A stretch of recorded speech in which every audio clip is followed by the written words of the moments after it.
इसको कलकत्ता में हुआ। श्री थान सिंह जाटव राजस्थान के तत्कालीन बयाना संसदीय निर्वाचन क्षेत्र से 9वीं लोकसभा के सदस्य थे। श्री थान सिंह विज्ञान और प्रौद्योगिकी संबंधी समिति के सदस्य थे। थान सिंह जाटव का निधन 88 वर्ष की आयु में 5 सितंबर 2022 को जयपुर में हुआ। मानिकराव एच गावित महाराष्ट्र के नंदुरबार संसदीय निर्वाचन क्षेत्र से 7वीं, 8वीं, 9वीं, 10वीं, 11वीं, 12वीं, 13वीं, 14वीं तथा 15वीं लोकसभा के सदस्य थे। श्री गावित ने 15वीं लोकसभा में प्रोटेम स्पीकर के रूप में कार्य किया था। वे आचार समिति के सभापति भी रहे। वे कई संसदीय समितियों के सदस्य भी रहे। श्री गावित ने गृह मंत्रालय तथा सामाजिक न्याय और अधिकारिता मंत्रालय में केंद्रीय राज्य मंत्री के रूप में कार्य किया। श्री गावित ने महाराष्ट्र विधानसभा के सदस्य के रूप में भी अपनी सेवाएं दी। श्री मानिकराव एच गावित का निधन 87 वर्ष की आयु में 17 सितंबर 2022 को नासिक में हुआ। श्रीमती जयंती पटनायक उड़ीसा के कटक संसदीय निर्वाचन क्षेत्र से 7वीं और 8वीं लोकसभा तथा ओडिशा के बरहामपुर संसदीय निर्वाचन क्षेत्र से 12वीं लोकसभा की सदस्य थी। श्रीमती पटनायक प्राक्कलन समिति, मानव संसाधन विकास संबंधी समिति, शहरी ग्रामीण विकास संबंधी समिति की सदस्य रही। वे 1996 से 98 तक राज्यसभा की सदस्य भी रही। श्रीमती जयंती पटनायक का निधन 90 वर्ष की आयु में 28 सितंबर 2022 को भुवनेश्वर में हुआ। श्री जी कृष्णा आंध्र प्रदेश के एलूर संसदीय निर्वाचन क्षेत्र से 9वीं लोकसभा के सदस्य थे। वे एक लोकप्रिय अदाकार भी थे। सुपरस्टार के नाम से लोकप्रिय श्री जी कृष्णा ने 5 दशकों में 350 से अधिक फिल्मों में अभिनय किया। भारतीय सिनेमा में उनके योगदान के लिए उन्हें वर्ष 2009 में पद्म विभूषण से भी सम्मानित किया गया। श्री जी कृष्णा का निधन 79 वर्ष की आयु में 15 नवंबर 2022 को हैदराबाद में हुआ। हम श्री मुलायम सिंह यादव जी तथा अपने पूर्व 8 साथियों के निधन पर शोक व्यक्त करते हैं। ये सभा संतप्त परिवारों के प्रति अपनी गहरी संवेदना व्यक्त करती है। अब सभा दिवंगत आत्माओं के लिए मौन रहेगी।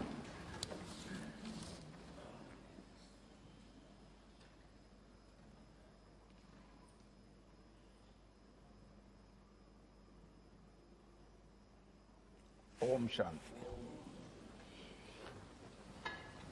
सभा की कार्रवाई 12 बजे तक के लिए स्थगित की जाती है।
इस बात का प्रमाण है कि सिद्धि सिर्फ साधनों से नहीं, साधना से मिलती है। आपने वो समय भी देखा है जब आप कई किलोमीटर पैदल चलकर स्कूल जाते थे। गांव, गरीब किसान के लिए आपने जो किया वो सामाजिक जीवन में रहे हर व्यक्ति के लिए एक उदाहरण है। आदरणीय सभापति जी, आपके पास सीनियर एडवोकेट के रूप में 3 दशक से ज्यादा का अनुभव है। मैं विश्वास से कह सकता हूं कि इस सदन में आप कॉर्ड की कमी महसूस नहीं करेंगे।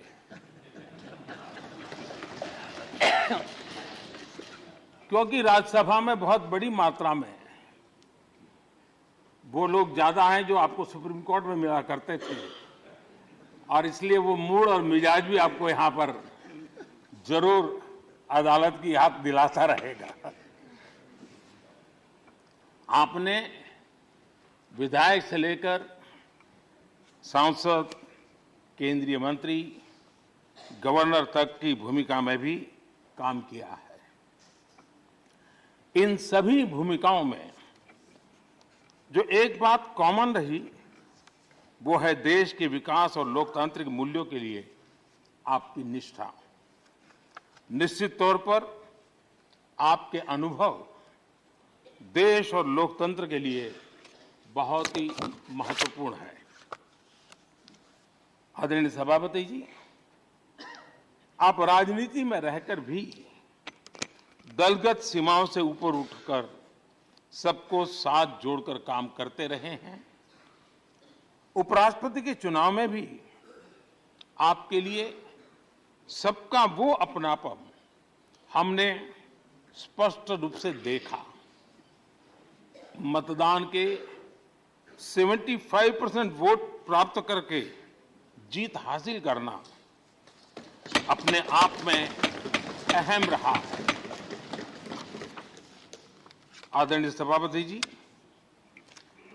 हमारे यहां कहा जाता है नयति इति नायकः, अर्थात जो हमें आगे ले जाए वही नायक है। आगे लेकर जाना ही नेतृत्व की वास्तविक परिभाषा है। राज्यसभा के संदर्भ में ये बात और महत्वपूर्ण हो जाती है क्योंकि इस सदन पर लोकतांत्रिक निर्णयों को और भी रिफाइंड तरीके से आगे बढ़ाने की जिम्मेदारी है। इसलिए जब आपके जैसा जमीन से जुड़ा नेतृत्व इस सदन को मिलता है तो मैं मानता हूं कि ये सदन के हर सदस्य के लिए सौभाग्य है।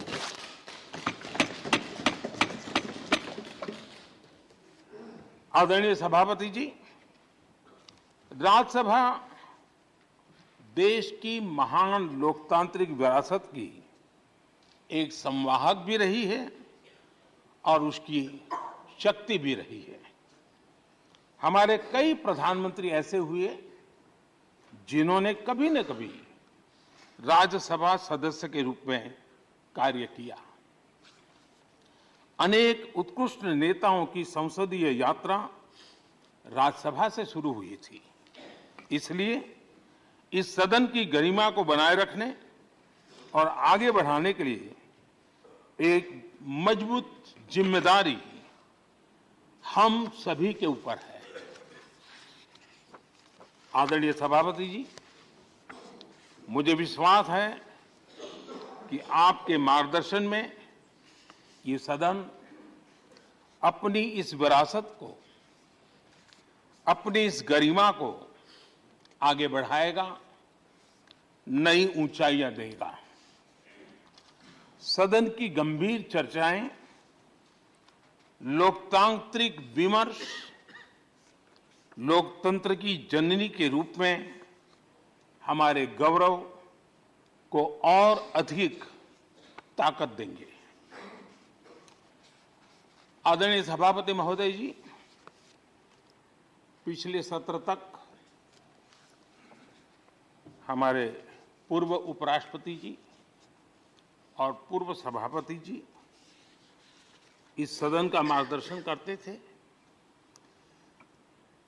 और उनकी शब्द रचनाएं, उनकी तुकबंदी सदन को हमेशा प्रसन्न रखती थी। ठहाके लेने के लिए बड़ा अवसर मिलता था। मुझे विश्वास है कि आपका जो हाजिर जवाबी स्वभाव है वो उस कमी को कभी खलने नहीं देगा और आप आप सदन को वो लाभ भी देते रहेंगे। इसी के साथ मैं पूरे सदन की तरफ से, देश की तरफ से, मेरी तरफ से आपको बहुत बहुत शुभकामनाएं देता हूं। धन्यवाद।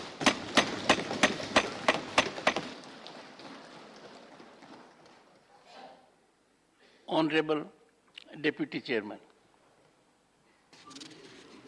आदरणीय सभापति जी, उच्च सदन राज्यसभा के आज उच्च आसन ग्रहण करने पर आपको बहुत बहुत बधाई।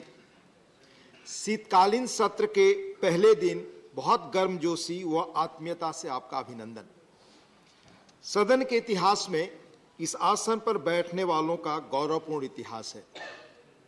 अपने अपने तरीके से सदन के कामकाज को सुचारू रूप से चलाने में सबका महत्वपूर्ण योगदान है।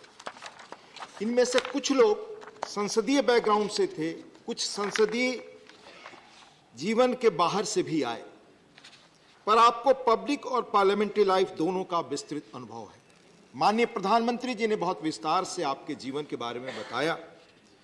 आप साधारण किसान परिवार में जन्मे, स्कूल की आरंभिक शिक्षा गांव में हुई। इसके बाद तरह तरह के संघर्ष व कठिनाइयों के बीच अपनी प्रतिभा के बल आप सैनिक स्कूल चित्तौड़गढ़ पहुंचे। वहां से प्रतिष्ठित महाराजा कॉलेज जयपुर से विज्ञान से स्नातक की पढ़ाई की। फिर लॉ की डिग्री आपने राजस्थान विश्वविद्यालय से ली।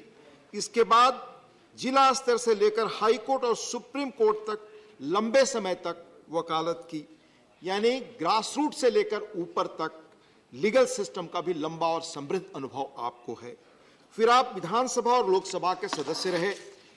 आप केंद्र सरकार में मंत्री रहे, जहां संसदीय मंत्रालय का कामकाज आपने संभाला। इसके बाद राज्यपाल का दायित्व भी संभाला।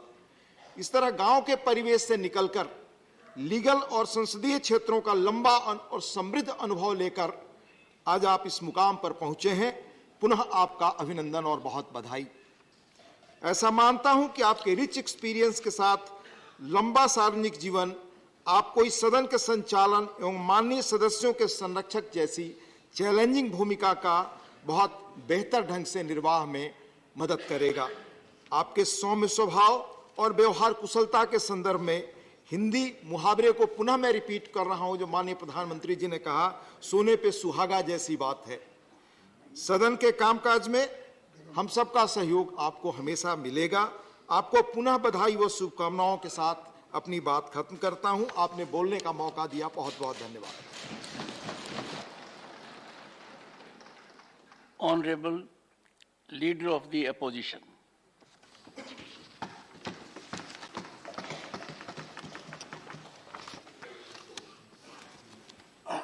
माननीय सभापति जी, विपक्ष के साथियों और अपनी ओर से मैं राज्यसभा के सभापति के रूप में आपका अभिनंदन करता हूं।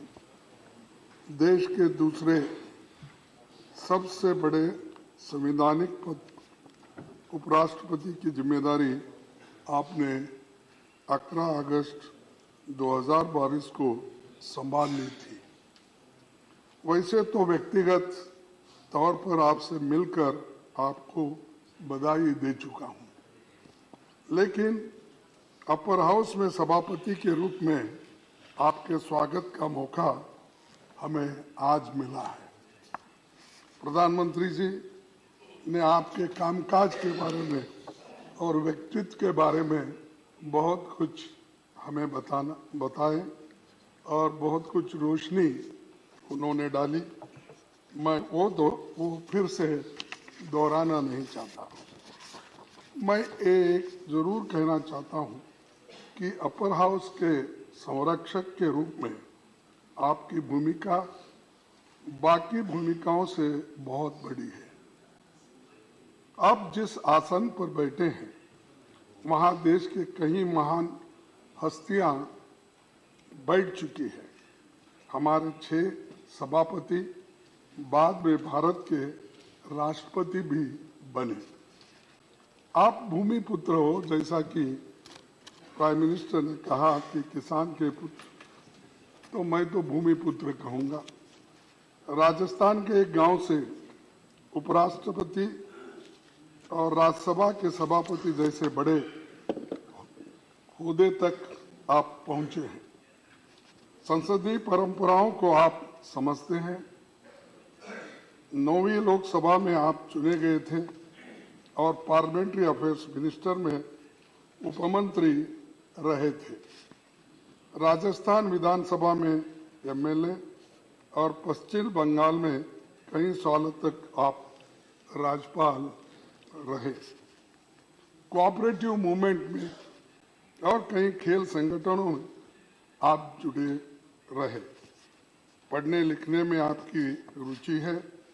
आपका प्रोफाइल बहुत बड़ा है। मैंने पढ़ा, हमारे देश में संविधान सबसे ऊपर है।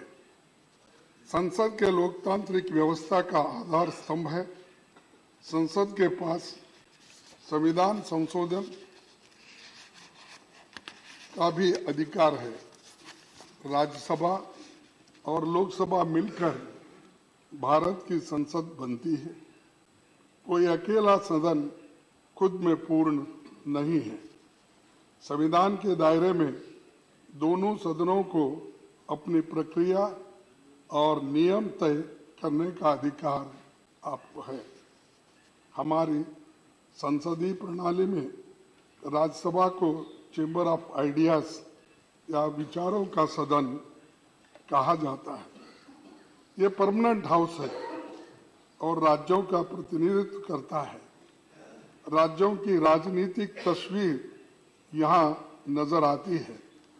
शुरुआत से ही संसदीय क्षेत्र के तमाम दिग्गज यहाँ की शोभा बढ़ाते रहे हैं। राज्यसभा ने भारतीय लोकतंत्र में संवाद की परंपरा को मजबूती दी है।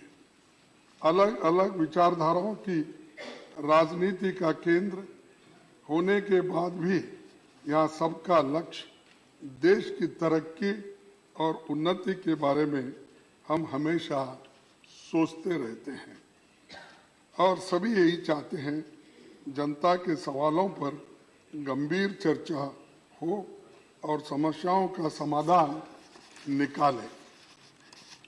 आपको सभा के दोनों पक्षों की हालत, नियमों, मेंबर्स के अधिकारों और भावनाओं की जानकारी है। जैसे संसद दो सदनों के मिलकर बनती है, उसी तरह लोकतंत्र सत्ता पक्ष और विपक्ष के दो पहियों पर चलता है। दोनों का अपना महत्व है। इसीलिए तो लोकतंत्र, इसी को तो लोकतंत्र यशस्वी बनाया जा सकता है। बाबा साहब ने संसद की कार्यवाही को असरदार बनाने के लिए दोनों सदनों के लिए स्वतंत्र सचिवालय के गठन की बात कही थी। पंडित जवाहरलाल नेहरू जी के प्रयासों से राज्यसभा सांसदों को पब्लिक अकाउंट्स कमेटी और कमेटी ऑन पब्लिक अंडरटेकिंग्स जैसी फिनेंशियल समितियों की सदस्यता मिली थी। पंडित जवाहरलाल नेहरू जी ने कभी राज्यसभा के अधिकार को कम नहीं होने दिया।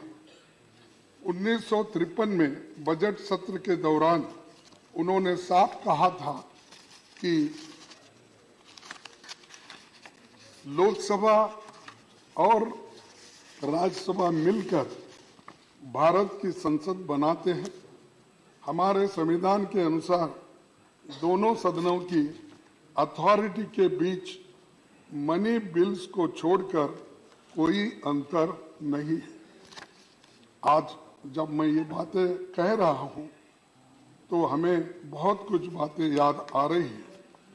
विपक्ष के लोग संख्या बल में भले ही कम हो, लेकिन आप जानते हैं कि उनके अनुभवों और तर्कों में ताकत रहती है।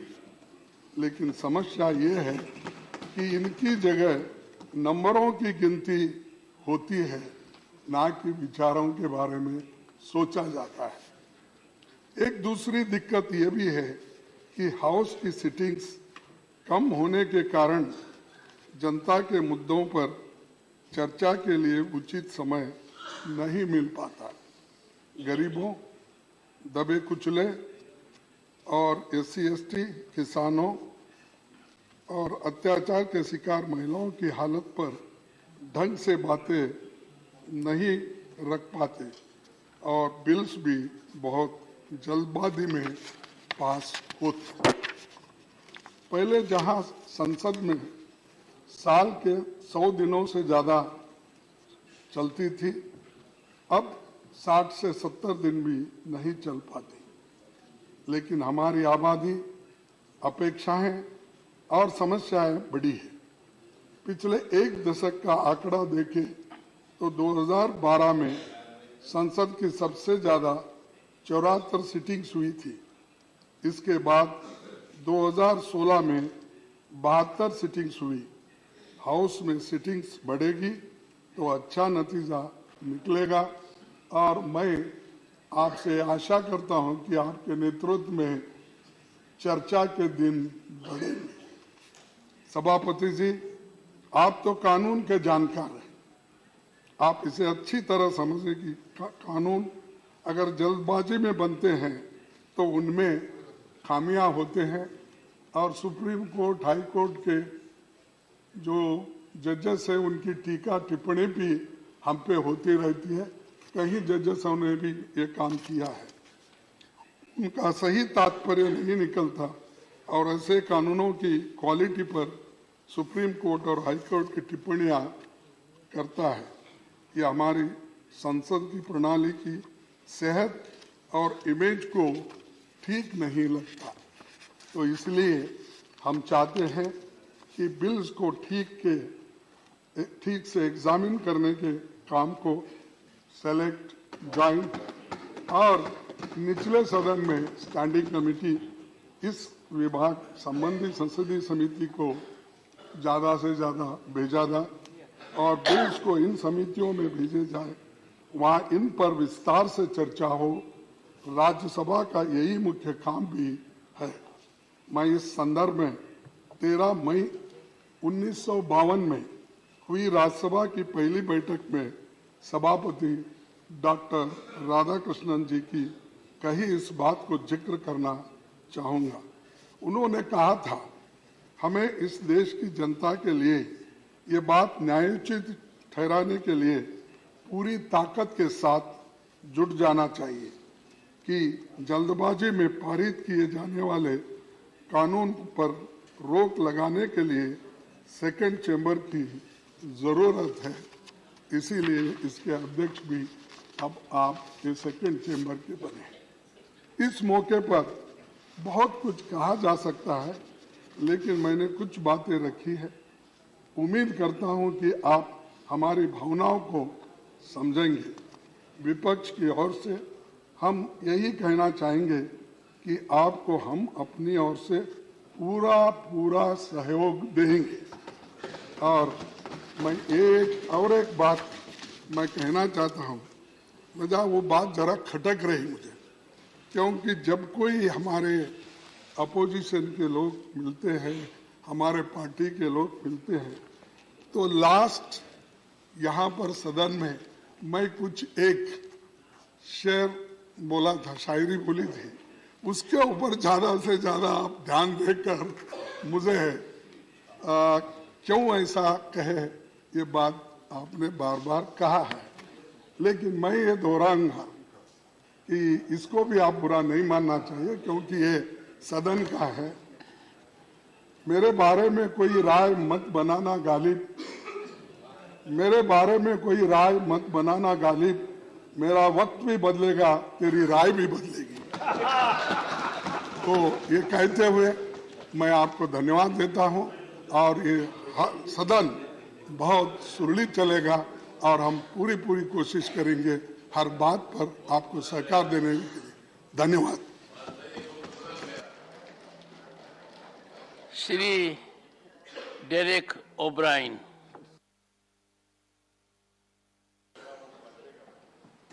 Just now I have informed the Secretary.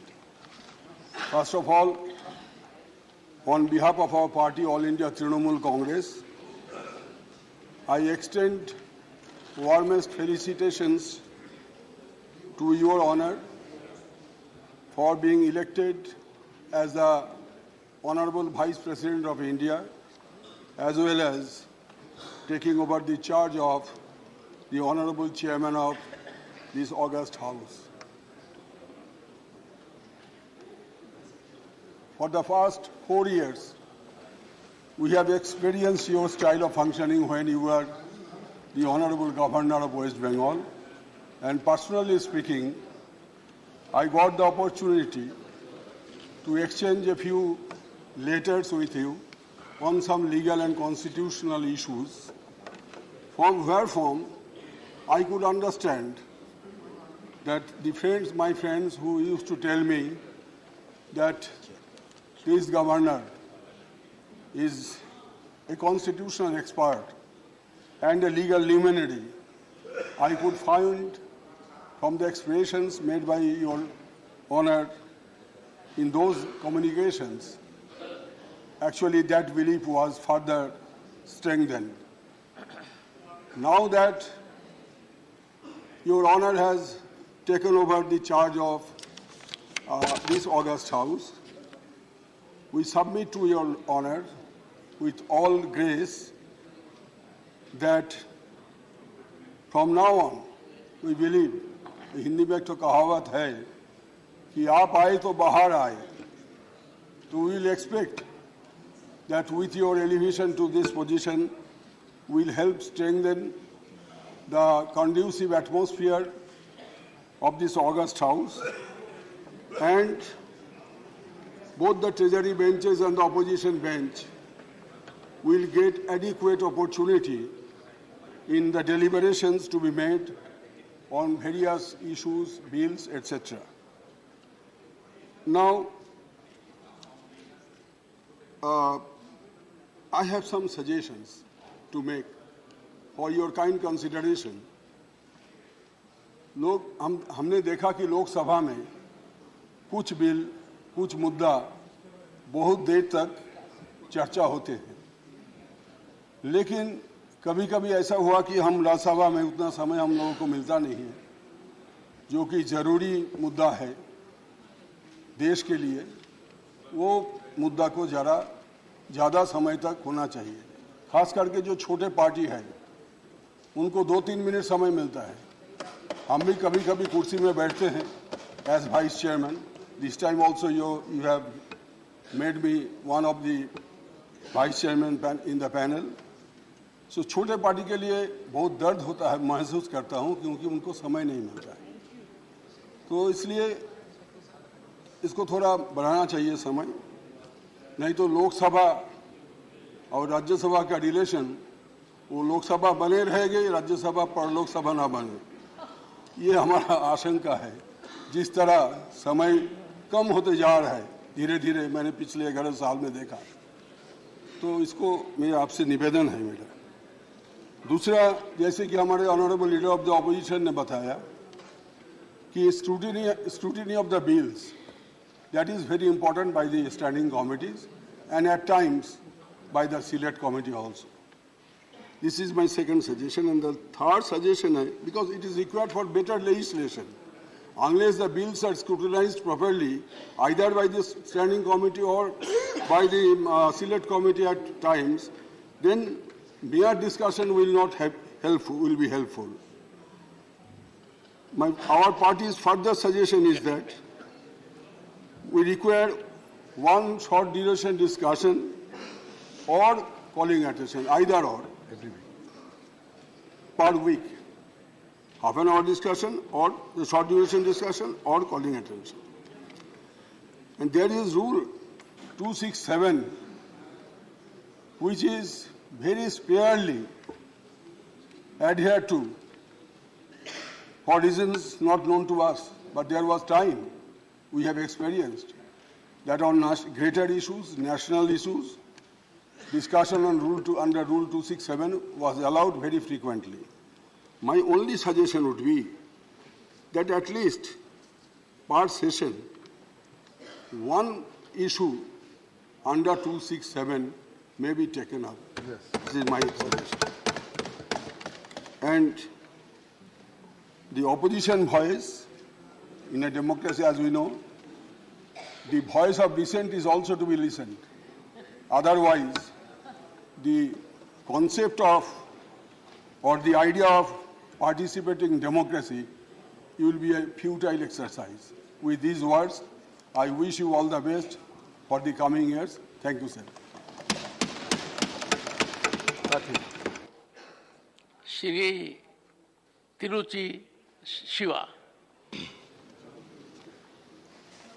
Thank you, Mr. Chairman, sir. Sir, I bestow upon you my profound wishes profusely on behalf of the DMK party on your assuming the chairman of the second chamber in the parliament. Sir, when our party leader and Chief Minister of Tamil Nadu, Mr. M.K. Stalin, has met you to congratulate you on your having been elected as the Vice President, you have expressed your wishes how to run the House, and he has assured you that DMK will extend its fullest cooperation in running a smooth House. And I stand by his words, sir, and I assure you again on behalf of the members of my party here that we will ensure that we will cooperate in all the ways for a smooth running of the Parliament. Sir, you are the 14th Vice President of the largest democracy in the world. Nowhere in any other democracy does this system exist. By virtue of being the Vice President, you are a part of the executive. And as per the Constitution, you are the ex officio chairman of the Rajya Sabha, and by that, you are a part of the Parliament. So you wear two caps. You have dual capacity. You are a Vice President and part of executive, and you are part of the Parliament. Sir, everyone knows very well that you are an expert in the Constitution. You are thorough with the Constitution. For your legal track record is a very good example of that. And now we know, sir, during the intercession period, after you have won the elections, every day you were here in the Parliament, attending the office, and now we are sure that you are thorough with the rules of the procedures and rules of conduct in the Rajya Sabha. Sir, we expect a lot from you. We expect you to be impartial. The opposition parties should have the equal share as that of the treasury benches, and the numbers of the members in the House should not decide the quality of the debate. Sir, I have met you twice at your residence and yesterday in the BSc. And both the three occasions have made me to realize, which was very consoling, that you have very great concern for the smaller parties in the Parliament. The nominated members, the independent members, and members who represent the smaller numbers in the party. Their party may be bigger outside, but their numbers will be lesser here. So you said that time should be distributed to all of them, and that was a great consolation to all of us because we were suffering all these days only because of that. Sir, we hope that the coming days would be very bright. Sir, India is the largest democracy, and the Parliament is the debating forum. And you asked me when I met you first, what is the way to avoid members to come into the well of the House? So you have inferred rightly what is happening here than what should not. So I told you very simply, if we are heard, we won't be compelled to come to the well of the House. Beautiful. Members of the Parliament come here to voice the people, their issues, their concerns. And we are not, when we are not heard or when we are not led to speak, we have to resort to democratic process of coming to the well that has happened for years together. So, sir, I think whenever we have an issue and we raise to say something, if we are heard for a minute or two, automatically we will cool down since we have let out our feelings. Sir, we have very much hope upon you, sir.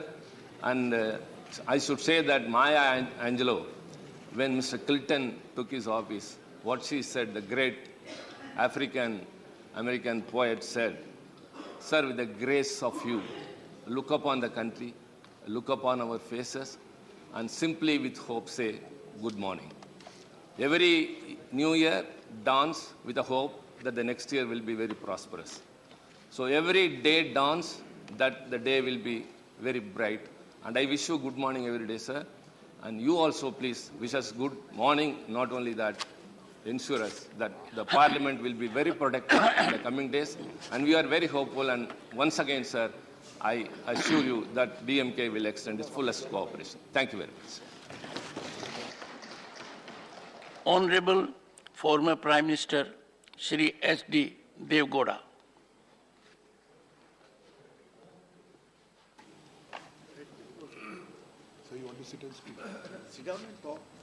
Respected Chairman, sir, I am the only one single member in this House. What the bitter experience from last 20 years, it is very difficult to get an opportunity to speak. The decision made by both the houses, a single member cannot take more than 2 to 3 minutes. That is a bitter experience I had either in this house or in the other house. Sir, being a farmer, coming from the rural area, I used to take a lot of time on the subject of farming community, on the subject of rural development.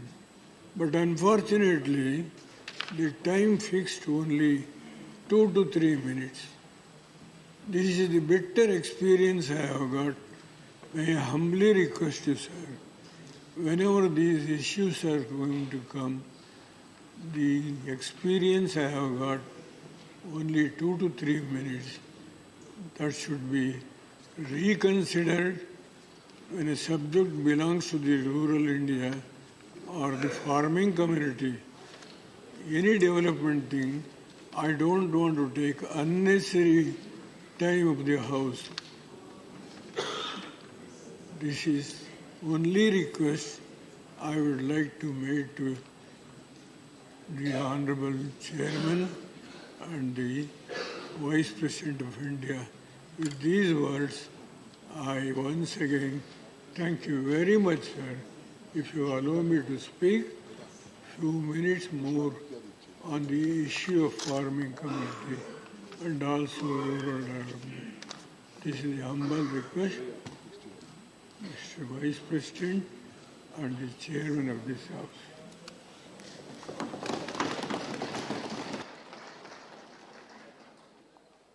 Shri Raghav Chadha. Sir, मैं आम आदमी party की ओर से, हमारे नेता अरविंद केजरीवाल जी की ओर से आपका बहुत बहुत अभिनंदन करता हूं और इस नई पारी के लिए आपको खूब सारी शुभकामनाएं देता हूं।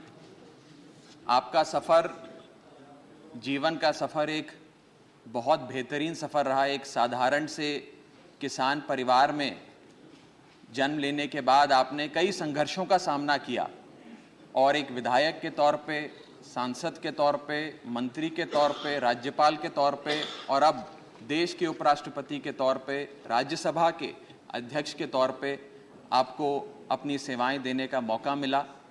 हम जैसे लाखों युवाओं के लिए आपका जीवन, आपका करियर एक प्रेरणा स्रोत है सर। इसी के साथ साथ मैं एक कृषि प्रधान सूबे का प्रतिनिधित्व इस सदन में कर रहा हूं, उसका एक रिप्रेजेंटेटिव बनके इस सदन में आया हूं और ये मेरा मानना है कि क्योंकि आप एक किसान परिवार से आते हैं, आपका परिवार सदैव से खेती और किसानी से जुड़ा रहा है, तो इस देश के किसानों के मुद्दे इस सदन में गूंजेंगे और उनके अधिकारों की बात होगी। इसी के साथ साथ सर, बीते कुछ हफ्तों में जब से आप उपराष्ट्रपति बने, आपने इस सदन के लगभग सारे सदस्यों से एक व्यक्तिगत रिश्ता सा बनाया है। मुझे भी सौभाग्य मिला 2-3 बार आपसे मिलने का, और जो प्यार, जो स्नेह, जो वार्मथ हमें आपसे मिली, मैं आज उसके आधार पे कह सकता हूं कि इस सदन के बहुत सारे सदस्य केवल पार्लियामेंट्री इश्यूज ही नहीं, बहुत सारे पर्सनल लाइफ के इश्यूज भी आपसे डिस्कस करने में हिचकिचाएंगे नहीं। सर, आप इस सदन के अध्यक्ष हैं, you are the eldest in the house. मैं सदन का सबसे कम उम्र का युवा सदस्य हूं, I am the youngest in the house. तो जो परिवार का सबसे बड़ा होता है वो परिवार के सबसे छोटे सदस्य का खास ख्याल रखता है सर। उसे ज्यादा प्यार देता है, उसे बोलने का ज्यादा मौका देता है, उसे ज्यादा इंटरवेंशंस देता है, उसके 0 आवर ज्यादा सिलेक्ट होते हैं, उसके स्टार क्वेश्चन ज्यादा लगते हैं, और उसे थोड़ी शैतानी करने की भी छूट होती है। तो मैं ये उम्मीद करूंगा कि आपका विशेष प्यार और विशेष स्नेह हमारी छोटी पार्टी और सदन के छोटे सबसे युवा सदस्य होने के नाते मेरे प्रति रहेगा। सर, आपको इस नई पारी के लिए ढेरों शुभकामनाएं, आपका बहुत बहुत अभिनंदन, बहुत बहुत स्वागत। Those whom I love and respect, they suffer the most. Dr. Sasmit Patra. माननीय अध्यक्ष महोदय,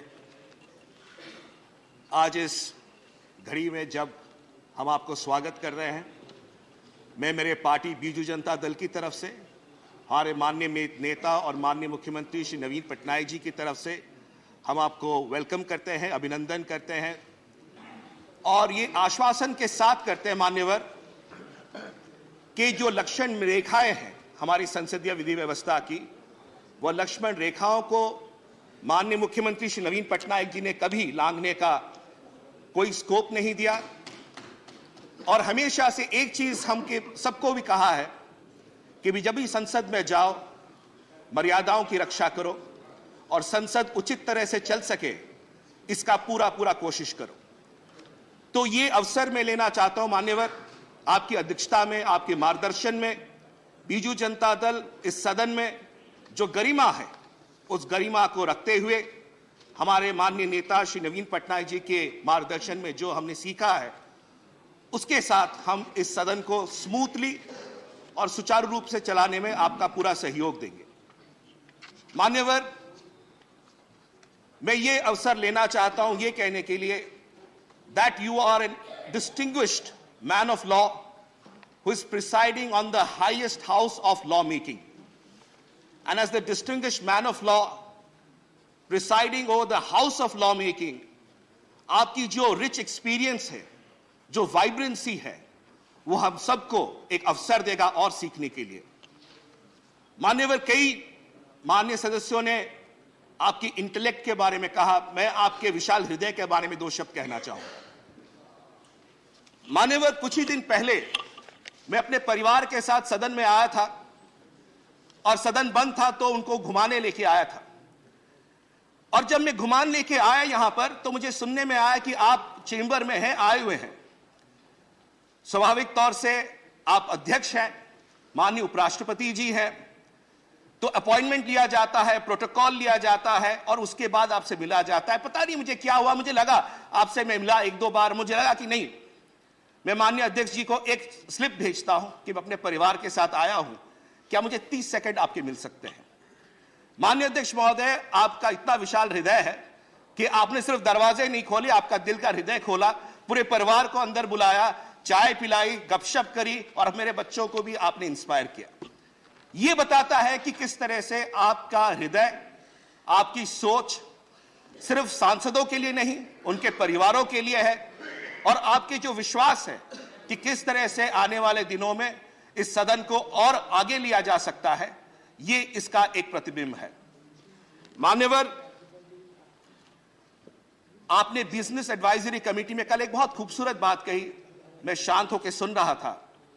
आपने कहा that whenever there is any matter, I'll first look to the opposition, then I'll look to the government, and then again I'll look to the opposition. That shows the strength, that shows your commitment, that shows your vision of running the house, sir. I thank you for that.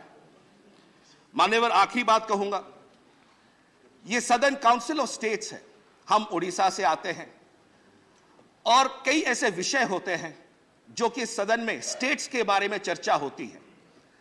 मान्यवर, जब private members की तरह हम लोग आते हैं, हमारे zero hour आते हैं, हमारे स्पेशल मेंशंस आते हैं, कई बार एडजर्न हो जाता है, धुल जाता है मान्यवर। तो एक अपेक्षा यह है कि हम जो रीजनल पार्टीज हैं, हमारे पास ज्यादा स्कोप नहीं होता बिल्स पे चर्चा करने के लिए। तो ये जो जीरो आवर्स रहते हैं, स्पेशल मेंशंस रहते हैं, अगर इसमें कोई प्रावधान आप करें जिससे कि रीजनल पार्टीज जो स्टेट से चल के आती हैं, इस काउंसिल ऑफ स्टेट्स में अपनी आवाज को और रख सके, ये काउंसिल ऑफ स्टेट्स का जो सोच है, उस सोच को और गरिमा देगा। आखिर में मैं सिर्फ यही कहूंगा, उड़िया में 2 शब्द कहूंगा कि आपन को अनेक अनेक स्वागत, अनेक अनेक अभिनंदन, आमर समस्त शुभेच्छा आपण सहित रही, आपण सहित रहिबो। आपके साथ हमारी शुभेच्छाएं हैं, आपके साथ हमारा अभिनंदन है और हम आशा करते हैं आपके मार्गदर्शन में हम और आगे बढ़ेंगे। बहुत बहुत धन्यवाद। नमस्कार। श्री रामदास अठावले।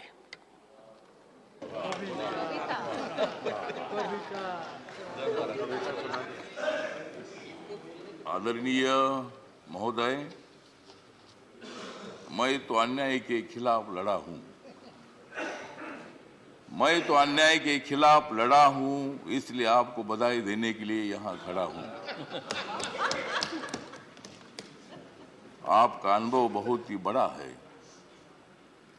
आपका अनुभव बहुत ही बड़ा है, इसलिए आपने संघर्ष का पहाड़ चढ़ा है।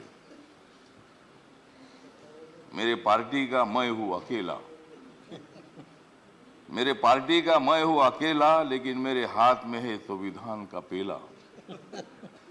मैं हूं मेरे पार्टी का अकेला, लेकिन मेरे हाथ में है संविधान का पेला। मैं तो हूं आपका सच्चा चेला, मैं तो हूं आपका सच्चा चेला, मुझे मत छोड़ो अकेला।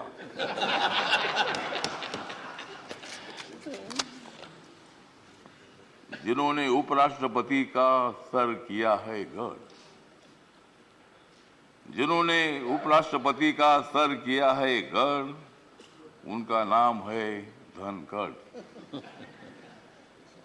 हमें मिलकर उखाड़ देनी है विषमता की जड़, हमें मिलकर उखाड़ देनी है विषमता की जड़। इसमें जरूर सफल होंगे आदरणीय धनखड़। हाउस में जो सदस्य करेंगे फ्रैक्शन, हाउस में जो सदस्य करेंगे फ्रैक्शन, उनके ऊपर होनी चाहिए कड़ी एक्शन।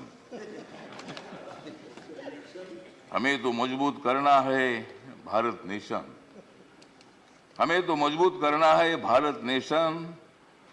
हंगामा करने की हमें नहीं चाहिए फैशन। तो हमें पूरा विश्वास है कि आप बहुत बड़ा संघर्ष करते करते यहाँ पहुंचे हैं। गांव से आकर किसान के बेटे के माध्यम से आप इतने बड़े उच्च पद पर आए हैं। इसमें आपका अनुभव, आपका बहुत बड़ा संघर्ष है, बहुत बड़ा काम आपने किया है।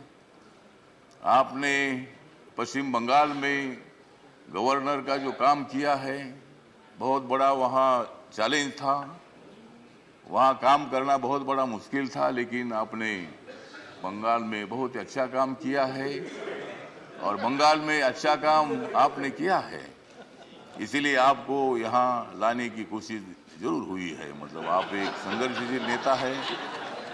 मतलब वहाँ अगर आपका काम ठीक नहीं होता था तो शायद ये पद आपको मिलना बहुत बड़ा मुश्किल था, लेकिन आपने बहुत अच्छा काम किया है।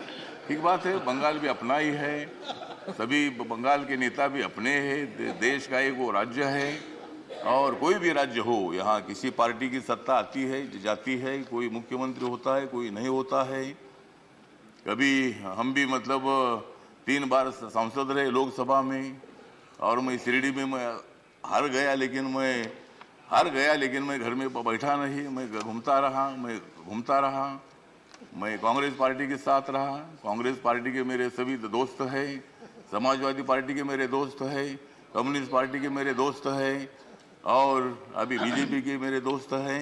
मैं सब बीजेपी के साथ में आया हूँ और भारतीय जनता पार्टी के साथ मैं इसलिए आया हूं कि मुझे शिरडी में हारा गया। मुझे मंत्री ने बनाया, फिर मैं उधर क्या करूं? तो इसीलिए मुझे मतलब कांग्रेस पार्टी को छोड़ना पड़ा और मैं नरेंद्र मोदी जी के नेतृत्व में सबका साथ सबका विकास दिख रहा है, सारा प्रकाश, मतलब ये जो प्रकाश दिख रहा है, तो नरेंद्र मोदी जी के नेतृत्व में मैंने निर्णय ले लिया कि मैं बाबा साहब अम्बेडकर जी का अनुयायी हूँ। बाबा साहब अम्बेडकर जी ने सत्ता में आना चाहिए बताया है। मेरी अकेली पार्टी सत्ता में नहीं आ सकती है, किसी के साथ मिलकर ही सत्ता में आ सकता हूँ। और मेरे पार्टी का मुझे लोग पूछते हैं कि तुम्हारा पार्टी का एक भी लोकसभा में मेंबर नहीं है, तो भी आप मंत्री कैसे हैं? तो मैंने बोला आप माननीय नरेंद्र मोदी जी को जाकर पूछो, मतलब मैं कैसा मंत्री हूँ, मतलब मैं अकेला हूँ, लेकिन मेरे पार्टी के लोग पूरे देश भर में है, नॉर्थ ईस्ट में मेरी पार्टी सभी पार्टी है। और मुझे बोलने का मौका दीजिए, मुझे मालूम है कि आप बहुत अच्छे आदमी हैं और मैं आपको, हाँ, आप मुझे हर बार बोलते थे कि हमको कविता सुनाओ, अगर आप मुझे ज़्यादा बोलने के लिए देंगे तो मैं कविता सुनाऊंगा, नहीं तो एक भी कविता नहीं सुनाऊंगा। तो ठीक बात है, तो इसीलिए मतलब कविता सुनाता भी रहूँगा। और आप एक अनुभव है तो इसीलिए अपोजिशन को भी आप मौका दीजिए, हंगामा करने के लिए मौका दीजिए, लेकिन एक आधा दिन हंगामा करने के लिए मौका दीजिए, दूसरे दिन एक्शन होना चाहिए और हाउस का काम भी मतलब चलना चाहिए। इसीलिए आप एक सर्वोच्च हाउस के आप चेयरमैन बन गए हैं। इसीलिए मैं, मेरी जो आरपीआई है, रिपब्लिकन पार्टी है, गरीबों की पार्टी है, दलितों की पार्टी है, इस पार्टी की तरफ से मैं आपके साथ हूँ। मैं हमेशा आपको साथ देता रहूँगा और आप मुझे बोलने का मौका देते रहो। जय भीम, जय Bharat. Dr. K. Keshav Rao. Thank you very much, sir. First of all, without risking the reputation, I would share the sentiments expressed by all my colleagues regarding your personality and the challenges that this House is going to perhaps throw at you. The little experience that I had yesterday with you, interface, at the BSc, assures me that things are going to be very peaceful and very normal. This I say, repeating, of course, what my honorable colleague said. You would look to the opposition first, to the ruling party, no doubt, because they have to respond, then go back to the opposition. This fulfills the very spirit of parliamentary democracy. We had the other day, yesterday morning, we had an all-party meeting. The total brunt of the discussion was this parliament should represent the voice of the opposition. This came from the TMC. I would rather say it is not opposition, but voice of the people, the sufferers, the people who are suffering.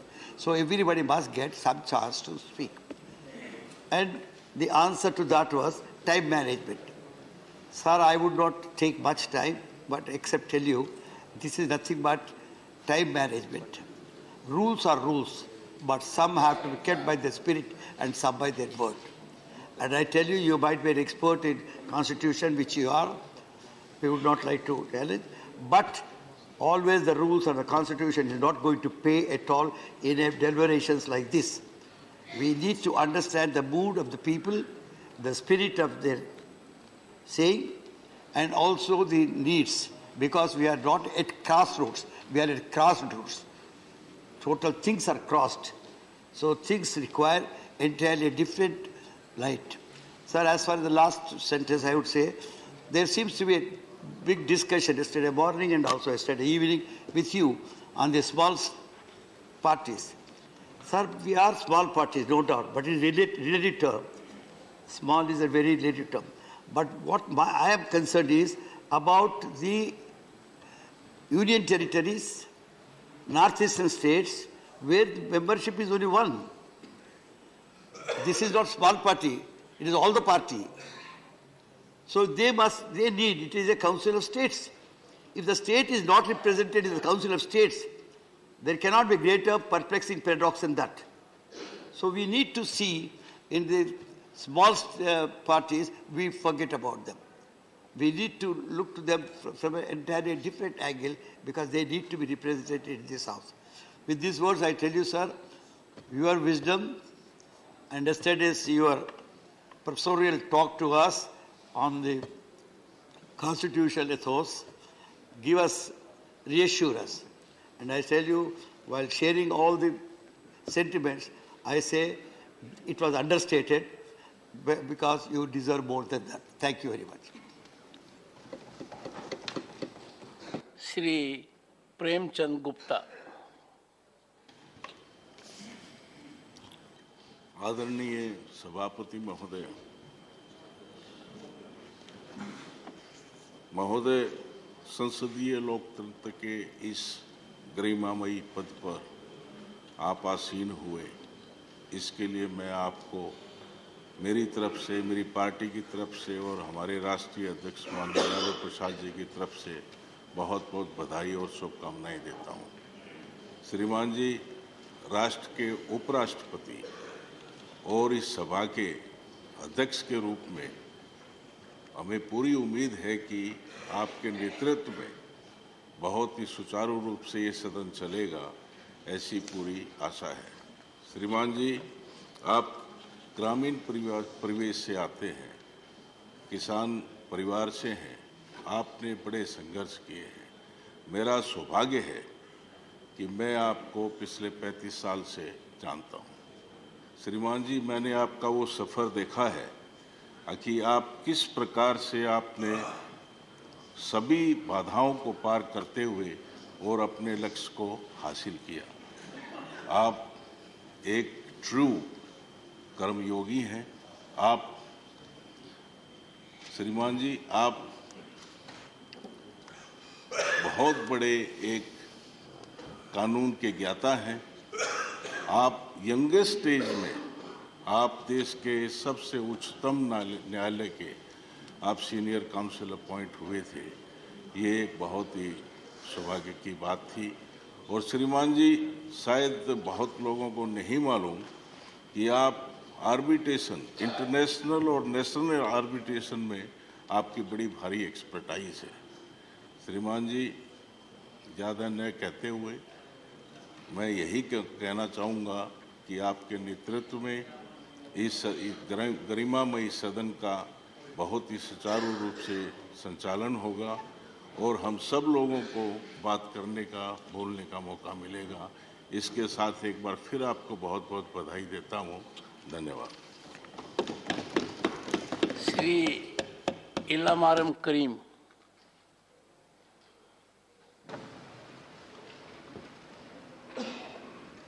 Button वो दबाया, light ये जल रही।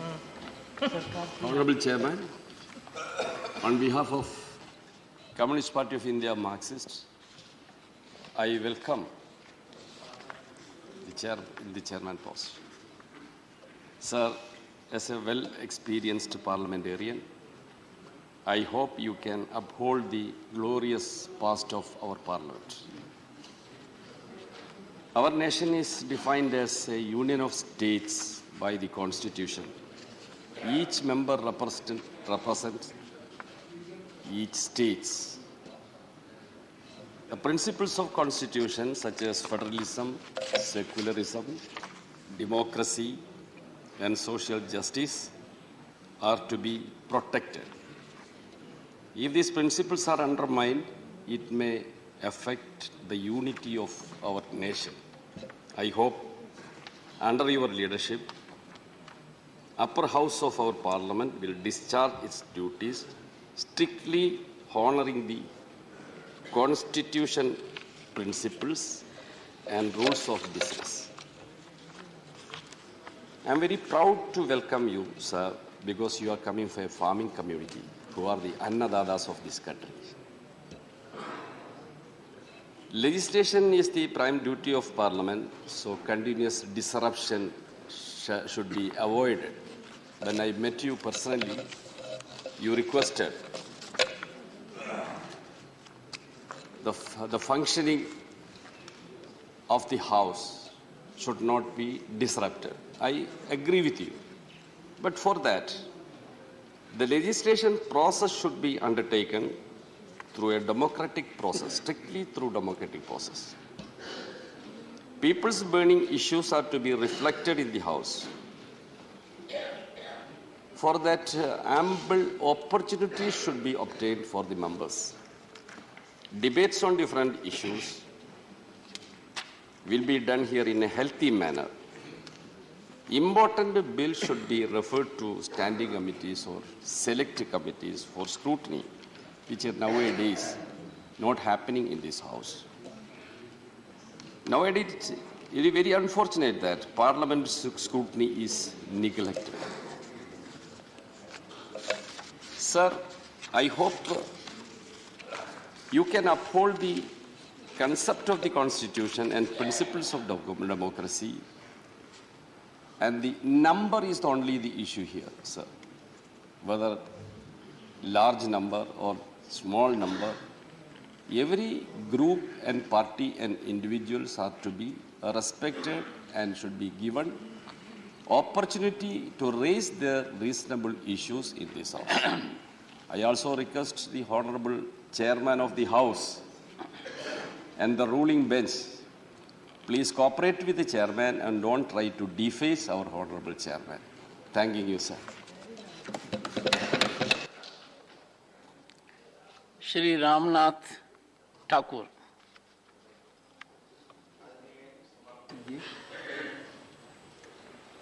मैं अपने दल Janata Dal you हमारे नेता नीतीश कुमार जी की तरफ से और मैं अपनी तरफ से अपने परिवार की तरफ से आपका हार्दिक अभिनंदन, हार्दिक स्वागत करता हूं। मैं दो बातों की तरफ आपसे निवेदन के तौर पर रखना चाहता हूं। छोटे छोटे दलों को आप जिस तरह आप गरीब परिवार से आए हैं, किसान के रूप में, वरिष्ठ अधिवक्ता के रूप में, जब आपके यहाँ गरीब मुवक्किल आते रहे होंगे तो उनके प्रति जो आपकी हमदर्दी रहती होगी, उस हमदर्दी को रखते हुए आप छोटे छोटे दल के लोगों को अधिक समय देकर आप गौरवान्वित करने का अनुभव प्राप्त करेंगे, यह आपसे मेरा निवेदन है। अंत में मैं आपसे कहना चाहता हूं कि जो कुछ मेरे पास था तुझ तक ले आया हूं। देख देख दामन छोड़ के न जाना तू, याद रहे हम सबकी, यही कहने आया हूं। धन्यवाद। Dr. Thambidurai. Honorable Chairman, Vanakkam, sir. On behalf of ADMK Party and my General Secretary, Edapadi Palaniswamy, I congratulate you to occupy this highest position, sir. Sir, you know very well, as Prime Minister said, so many eminent persons served in the House, still serving eminent persons in the upper house. You are seeing the photograph opposite Dr. Radhakrishnan. He's a great philosopher and occupied that position which you are occupying now. Therefore, you are an eminent person and also you served as a minister in the 9th Lok Sabha. My association with you at that time where I also served the 9th Lok Sabha, as a minister you performed very well. Not only in the Lok Sabha, at the same time as a minister you visited the Rajya Sabha also. There it is not a new thing you. Sir, and also as I said, sir, eminent persons means, always I remember our Tamil Nadu great leader, Parent Anna, who occupied this in the house and gave many lectures here, many speeches also.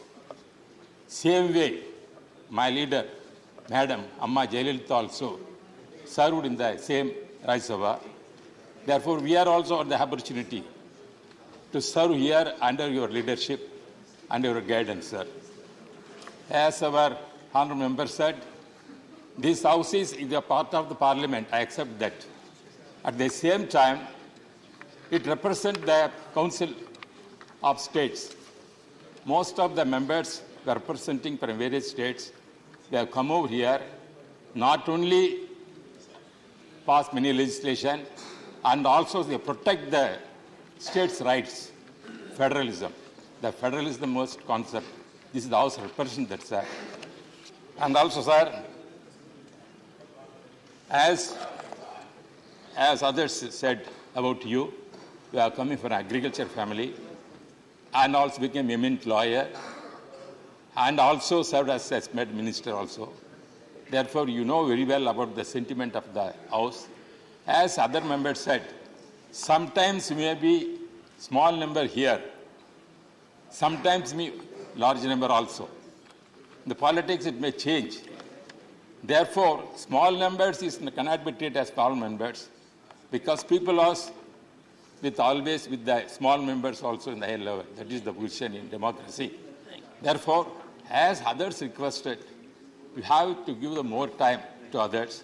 And also one representation I want to make is humbly to make to you, sir. When you were calling for, I also served as a presiding officer nearly 15 years in the Lok Sabha.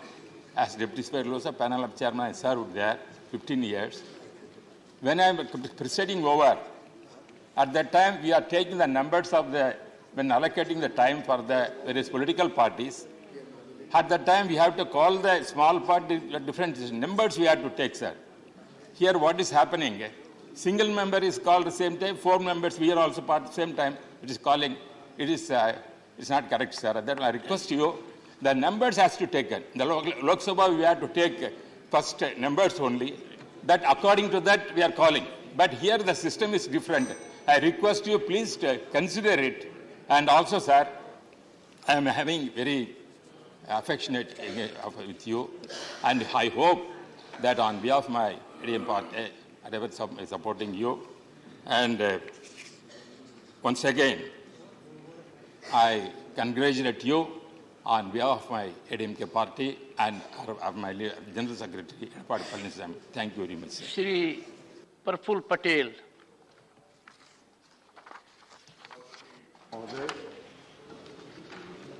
मेरे सभी साथियों के जज्बातों के साथ अपने जज्बात भी जोड़ते हुए आपको बहुत बहुत शुभकामनाएं, बहुत बहुत बधाई इस उच्च पद को ग्रहण करने के लिए। मेरा सौभाग्य रहा है कि आपके साथ 1989 से आपका और मेरा बहुत नज़दीक का संबंध रहा है और इसलिए आपके व्यक्तित्व को, जैसे कई लोगों ने अपने अनुभव में कहा, मैं भी उस बात को समझता हूं और जोड़ता हूं। ये सदन के बारे में और बाकी अपने अपने अनुभवों के बारे में कई हमारे साथियों ने यहाँ पर चर्चा की है, इसलिए उसी बात को या आपके व्यक्तित्व के बारे में दोहराते न हुए ये मैं कहूँगा कि लोकशाही में ये तो अलग बात है कि किसी के संख्या ज़्यादा होती, किसी की कम होती है। कई लोगों ने बोला है इस बारे में। देवेगौड़ा जी जैसे वरिष्ठ हमारे पूर्व प्रधानमंत्री जी ने भी अपनी बात कही। कभी हम भी पहली पंक्ति में बैठते थे, आज तीसरी पंक्ति में बैठते हैं। तो ये तो खैर समय समय की बात है, लेकिन अनुभव का कोई और पर्याय नहीं होता है। अनुभव का कुछ न कुछ फायदा अनुभव का इसका लाभ इस सदन ने लेना चाहिए और आप इस बात को भली भांति समझते हैं। इसके बारे में आपसे मेरी व्यक्तिगत चर्चा में भी इस बात को आपने हमेशा मान्यता दी है। केवल इतना ही कहूँगा कि आज तो आपको बड़ा वेल डिसिप्लिन क्लास यहाँ नज़र आ रहा है। मुझे आज तो शिस्तबद्ध आपको सब लोग दिख रहे हैं। पहला दिन है, इसलिए आपके सम्मान में कोई व्यवधान नहीं आने वाला है, लेकिन निश्चित लोकतंत्र में ये सब बातों का आपको भी धीरे धीरे, जो आपने टीवी में देखा या आपके पुराने अनुभव में आपने जो देखा होगा, उसका कहीं ना कहीं आपको यहाँ पर ट्रेलर दोबारा दिखेगा जरूर, इसमें कोई शक नहीं है। लेकिन मैं कहूँगा ये लोकतंत्र की ये एक बहुत बड़ी बात है। आप इसको एक कभी कभी प्रेशर कुकर में जैसे स्टीम छोड़ा जाता है, वैसा आप अगर उसको मॉड्यूलेट करेंगे तो निश्चित इस सदन को दोनों बाजू से आप चलाने में बहुत सफल रहेंगे। इतना मैं आपको जरूर विश्वास देना चाहता हूं। अंत में इतना ही कहूंगा कि हमारी पार्टी, हमारे नेता शरद पवार जी, एनसीपी की ओर से, हमारे सदस्यों की ओर से, कि हमने आज तक कभी ये लक्ष्मण रेखा जो पार्लियामेंट्री जो गरिमा है और जो हमारे जो रूल्स है, इसको ध्यान में रखते हुए कभी वो लक्ष्मण रेखा का उल्लंघन नहीं किया है। हमारे ओर से आपको पूरा सहयोग मिलेगा, आगे भी रहेगा, हमेशा रहेगा। और आपको मेरे ओर से, मेरी पार्टी की ओर से, मेरे नेता की ओर से फिर से बहुत बहुत शुभकामनाएं देते हुए आपका सफल कार्यकाल रहे, इसकी प्रार्थना करते हुए आपसे रजा लेता हूं। Honorable members, the list is long. I am overwhelmed. I would only suggest we economize time. Professor Ram Gopal Yadav. श्रीमान, मैं अपनी समाजवादी पार्टी और अपनी तरफ से आपका हृदय से स्वागत करता हूँ। आपसे जब मैं पहली बार मिला तो आप जितना खुलेपन से मिले, क्योंकि इससे पहले जब मिलते रहे तो एक प्रोटोकॉल की जो दीवार बनी रहती थी, उतना ही मिलना, यहाँ बैठना, इतनी दूर बैठना, वो कुछ नहीं था। ये स्वाभाविक रूप से बहुत ही अच्छी बात थी और हमारे सारे मेंबर्स ने ये महसूस किया और उसकी तारीफ भी। जहाँ तक के इस सदन की बात है, एक बात मैं आपको बताना चाहता हूँ कि जब यहाँ बात होती है तो सब लोग सैद्धांतिक रूप से कहते हैं कि मैं सहयोग करूँगा, मैं सहयोग करूँगा, मैं सहयोग करूँगा, और कल आप देखेंगे बहुत सारे लोग सहयोग नहीं करेंगे। कारण ये होता है कि बहुत सारे ऐसे मुद्दे होते हैं जो जन आकांक्षाओं के खिलाफ होते हैं, या तो गवर्नमेंट के आदेश या फैसले या कोई बिल जो आ रहे हैं उनमें ऐसे प्रोविजंस होते हैं जो आम लोगों के हितों को एडवर्सली प्रभावित करने जा रहे होते हैं। तब जनता, जिनके हम प्रतिनिधि हैं, उनकी अपेक्षा होती है कि हमारी बात को यहाँ बैठे हुए लोग कहें, और अगर इजाजत नहीं दी जाएगी तो ये साइलेंट नहीं बैठ सकते, और साइलेंट बैठेंगे तो कल हमसे कहेंगे हमारे हितों के खिलाफ जब कानून बन रहे थे तो आप क्या कर रहे थे हाउस में। ये मजबूरी विपक्ष के लोगों की समझने की आवश्यकता है सबको। इसलिए मैं आपको बधाई तो देता हूं, स्वागत करता हूं, लेकिन ये आपसे वादा नहीं करता हूं कि सदन में व्यवधान उत्पन्न नहीं होगा। अगर जनहित के खिलाफ कोई बात होगी तो निश्चित रूप से होगा। बहुत बहुत धन्यवाद।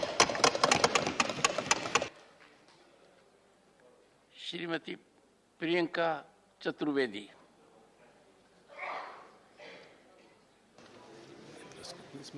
सर, इस पे मेरा 2-1, हाँ, thank you. Honourable chairman sir, मैं अपनी पार्टी की तरफ से, शिवसेना की तरफ से और पार्टी के अध्यक्ष श्री उद्धव बाला साहेब ठाकरे जी की तरफ से आपको बधाई देना चाहूँगी और आपको शुभकामनाएं भी देना चाहूँगी कि आने वाले समय में आपका एक फ्रूटफुल टेन्योर रहे, सक्सेसफुल टेन्योर रहे। Sir, Rajya Sabha council of states है। हम सब अपने अपने राज्यों से चुनकर आते हैं। राज्यों की जो तकलीफ़ें हैं, जो दिक्कतें हैं, हम उसको एक नेशनल लेवल पे लाकर उसके पे व्यापक चर्चा चाहते हैं। और राज्यसभा एक सबसे इम्पॉर्टेंट प्लेटफॉर्म है जहां हम अपने राज्यों की दिक्कतें बता सकें। दुर्भाग्य ये है कि आजकल सुनवाई कम होती है और आरोप ज़्यादा लगते हैं।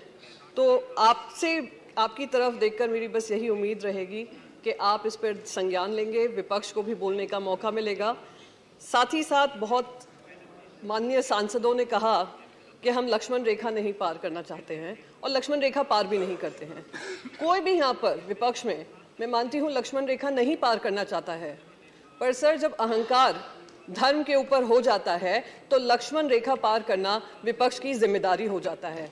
तो वो काम हमने निभाया है, निभाते रहेंगे और उम्मीद है कि आपके एक्सपीरियंस को आप ध्यान में रखकर हम सभी को हमारी पार्टी की बात रखना, हमारे राज्य की बात रखने का महत्व देंगे। बहुत बहुत धन्यवाद sir, thank you so much. Shri Vinoy Viswam. Thank you sir. Sir, I welcome you. I bow my head before you, and I wish you all possible cooperation. Sir, I may request you, kindly cooperate with us, to cooperate with you. When I say this, I mean not only you, the government also has to cooperate with us. Sir, we are here to raise the voice of the people,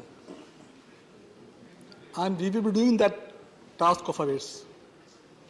Sir, I represent a small party, but I believe the small party is a great party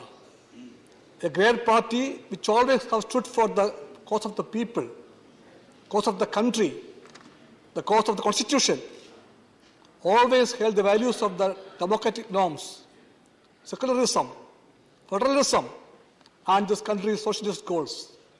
With this, we came here, and we have a right here, a duty here, to raise those tasks in our capacity as much as possible. So this is the parliament.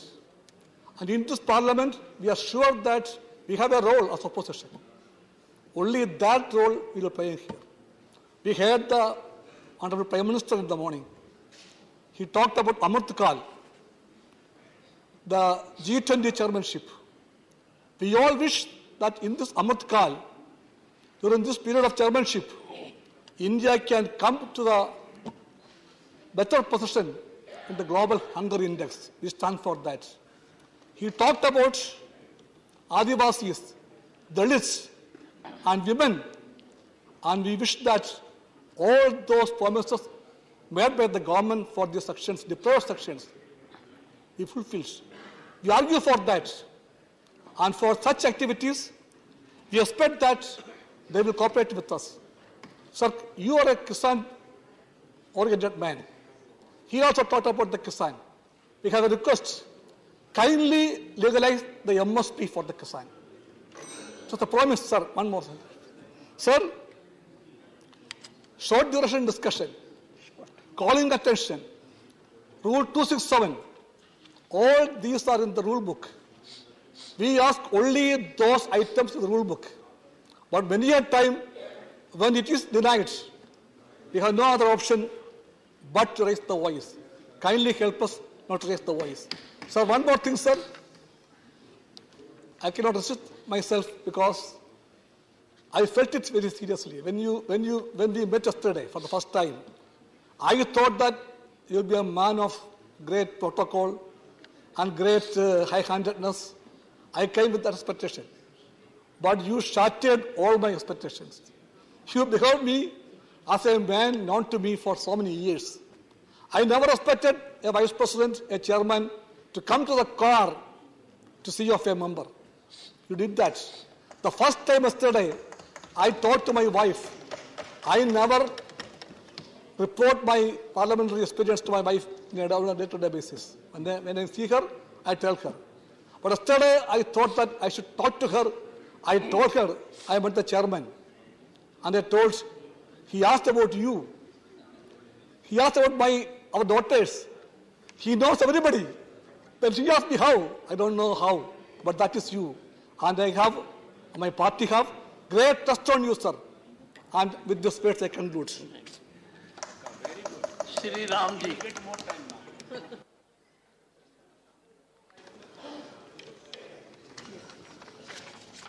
श्रीमान जी, मैं अपनी party Bahujan Samaj party की अध्यक्ष आदरणीय बहन कुमारी मायावती जी की तरफ से और अपनी तरफ से मैं आपको ढेर सारी शुभकामनाएं और आपका स्वागत अभिनंदन करता हूं।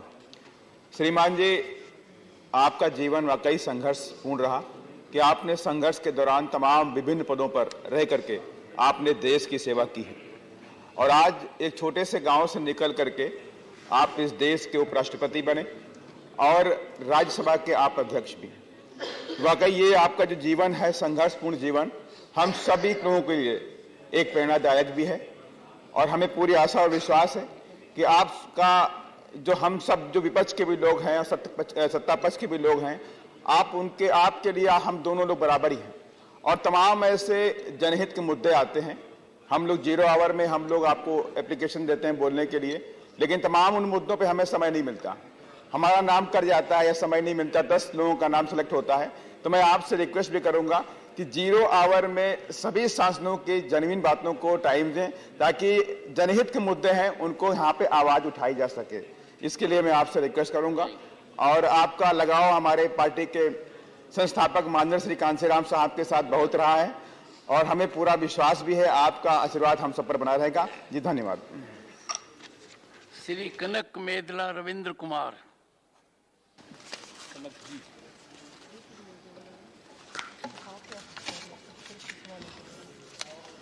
Sir, Chairman, sir. Thank you for giving us opportunities. Sir, on behalf of Telugu Party and on behalf of our leader, Chandrababu Naidu, I congratulate you to see in the post and the chair. Sir, you hail from a remote village in Rajasthan and reached the heights of the the second constitutional post of this as Vice President of this one. Sir, apart from that, you are a constitutional expert and also constitutional safeguard. You have filed a position to protect the safeguard the provisions of the Constitution. And sir, you belong to legal fraternity.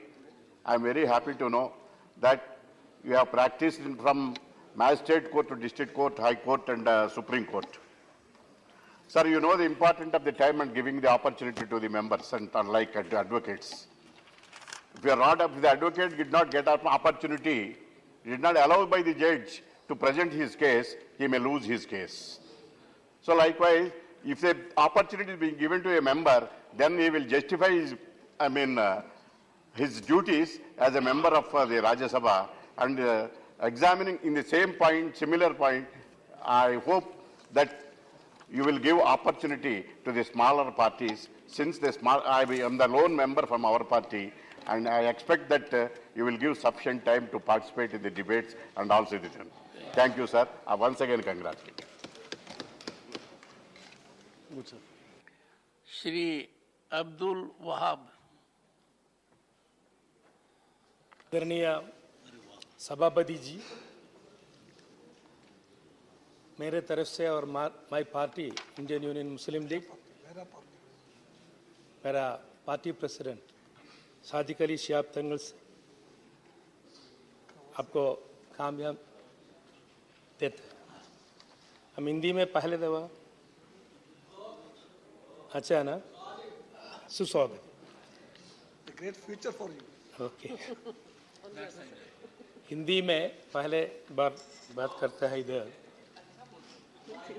मेरा DMK friends may not like this, but okay, Shivaji Salwai. Okay, I am last how many 12 years I am known as a 1-minute speaker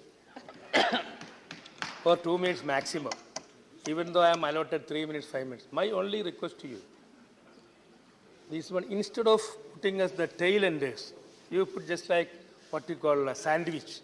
One party, then small party, then one party, then small party, so that it will be justified and we can tell something, some points. Otherwise, everything is told by everybody. So, मेरा request है ये ऐसा करने के सब कामयाब आपको नमस्कार। श्री वीरेंद्र प्रसाद वैश्य।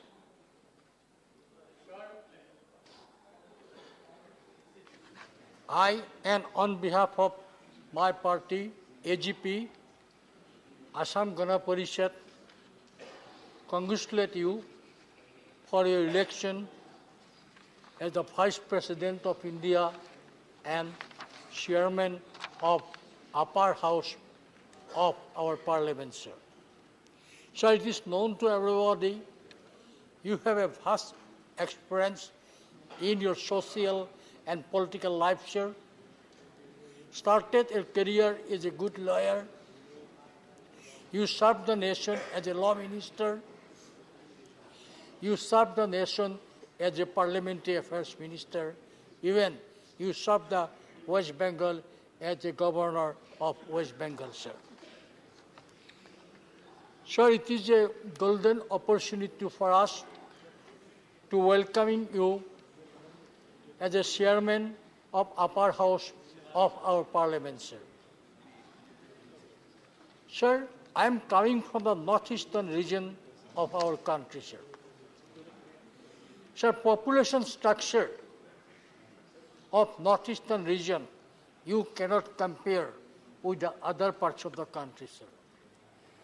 Our population is less, sir, which compare with the other state of our country, sir.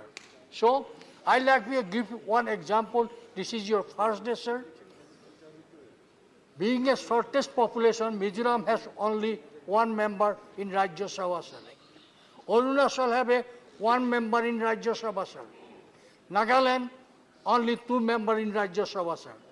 Problem is that although they elected from their, it is a council of state, sir, they elected. Sir, the point is registered. Yes, but point is they registered. registered. They represent Mizoram, sir. It means 100% they have elected, but they treat it as a small party. They are not getting time to speak. My submission is that kindly allow all the small parties also keep some time. At least they can address problems faced by respective states. With this, sir, I again welcome you and I wish all the success you as the chairman of the Rajya Sabha. Yes. Honorable Mr. Chairman, Sir, I am so thankful to you for giving me this opportunity at the fag end of the discussion. Normally, we are the victims, small parties. Of course, we can express our views on this parliament, but whenever discussion takes place, the bigger parties are given more time, more than they deserve. The small parties, we should be given ample opportunity to protect the cornerstones of this constitution: secularism, federalism, social justice. Today, we are standing at the crossroads of the history. Secularism has become a question mark. Social justice has become a question mark. So what we are going to do with these questions, and because brutal majority should not bulldoze the basic concepts of this constitution, particularly social justice and secularism. If it happens, then the future of the country, the integration of the country will become a question mark. This is my perception, and I am so thankful to you. Once again, you are a legal luminary, and you have been handling so many portfolios, and as a minister, as a parliamentarian, as a jurist. Therefore, we also expect justice from the chair. I once again extend my heartiest thanks and felicitations and congratulations to you for having become the chairman of this house. Thank you very much, sir. Sri J.K. Vasan. Diversity is the strength of our country, sir. This house represents that exactly, sir. The members of this house, sir, represents various states, villages, towns, district headquarters and cities, sir. People of those areas expect members to echo their voice. That is the expectation of the members, sir. You are a man of wisdom, sir. We are confident, sir, that you will definitely guide us getting the support of our people. Thank you, sir. Dr. Van Viroy Karluki.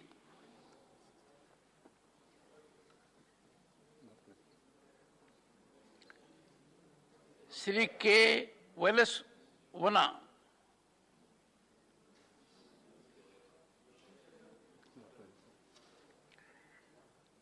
Sri Jose K. Mani.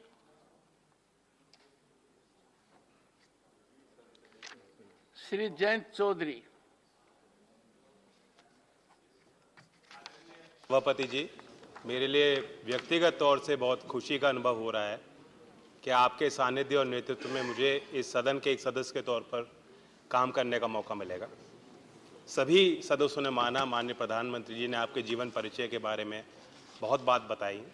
खुशी इस बात को लेकर भी है कि आप एक गांव के परिचय से आते हैं और इसलिए जो किसान की पीड़ाएं होती हैं, जो उनकी मेहनत होती है, जो धरती की पुकार होती है, उस भाषा को आप भली भांति जानते हैं। आप ये भी समझते हैं कि अक्सर सरकार के दावे और इस सदन में की गई बातों से धरातल पे जो तस्वीर है वो भिन्न होती है, अलग होती है, और इसलिए हम आपका संरक्षण चाहेंगे कि कोई गरीब से जुड़ी बात, आदिवासी से जुड़ी बात, किसान गांव की कोई बात अगर कोई भी मान्य सदस्य यहाँ करता है तो उस बात को आप और वक्त दें, उस सदस्य को और समय दिया जाए।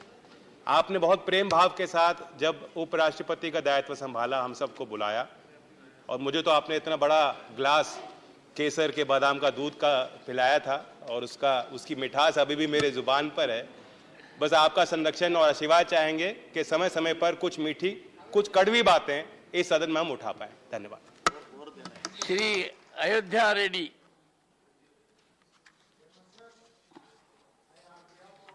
YSR Congress Party and our President Sri Y.S. Jagan Mohan Reddy, we congratulate you and welcome you as a chairman of this August House.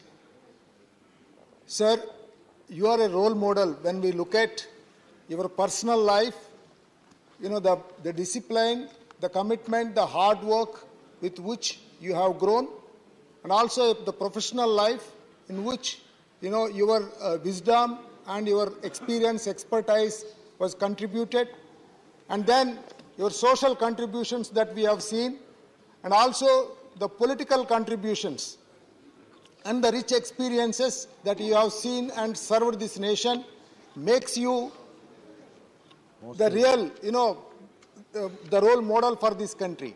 And you are, when we look at you, I wanted to tell you, sir, through you, I wanted to communicate to this House that as the largest democracy, we have a greater responsibility, you know, to showcase to this world that India is not just the largest democracy alone, just in its constitution, but also in practice. They are going to showcase to the world. So a clear dimension and direction need to come under your leadership through this House, the way we are going to make ourselves present. Secondly, sir, during your leadership only, this country is going to be the third largest global economy. So we have to ensure that how a global leader has to present themselves and how the issues have to be raised in the House and how the House has to give the direction to the rest of the country need to be brought in. And also by 2047, when we achieve 100 years of our independence, the country is going to be second largest economy. So keeping those things in mind, the House also has to behave and the House also has to make ourselves, you know, accountable to the rest of our country. So with those points, we welcome you, sir, and we wish you all the very best. Thank you very much. Government has to be here. Shri Ghulam Ali.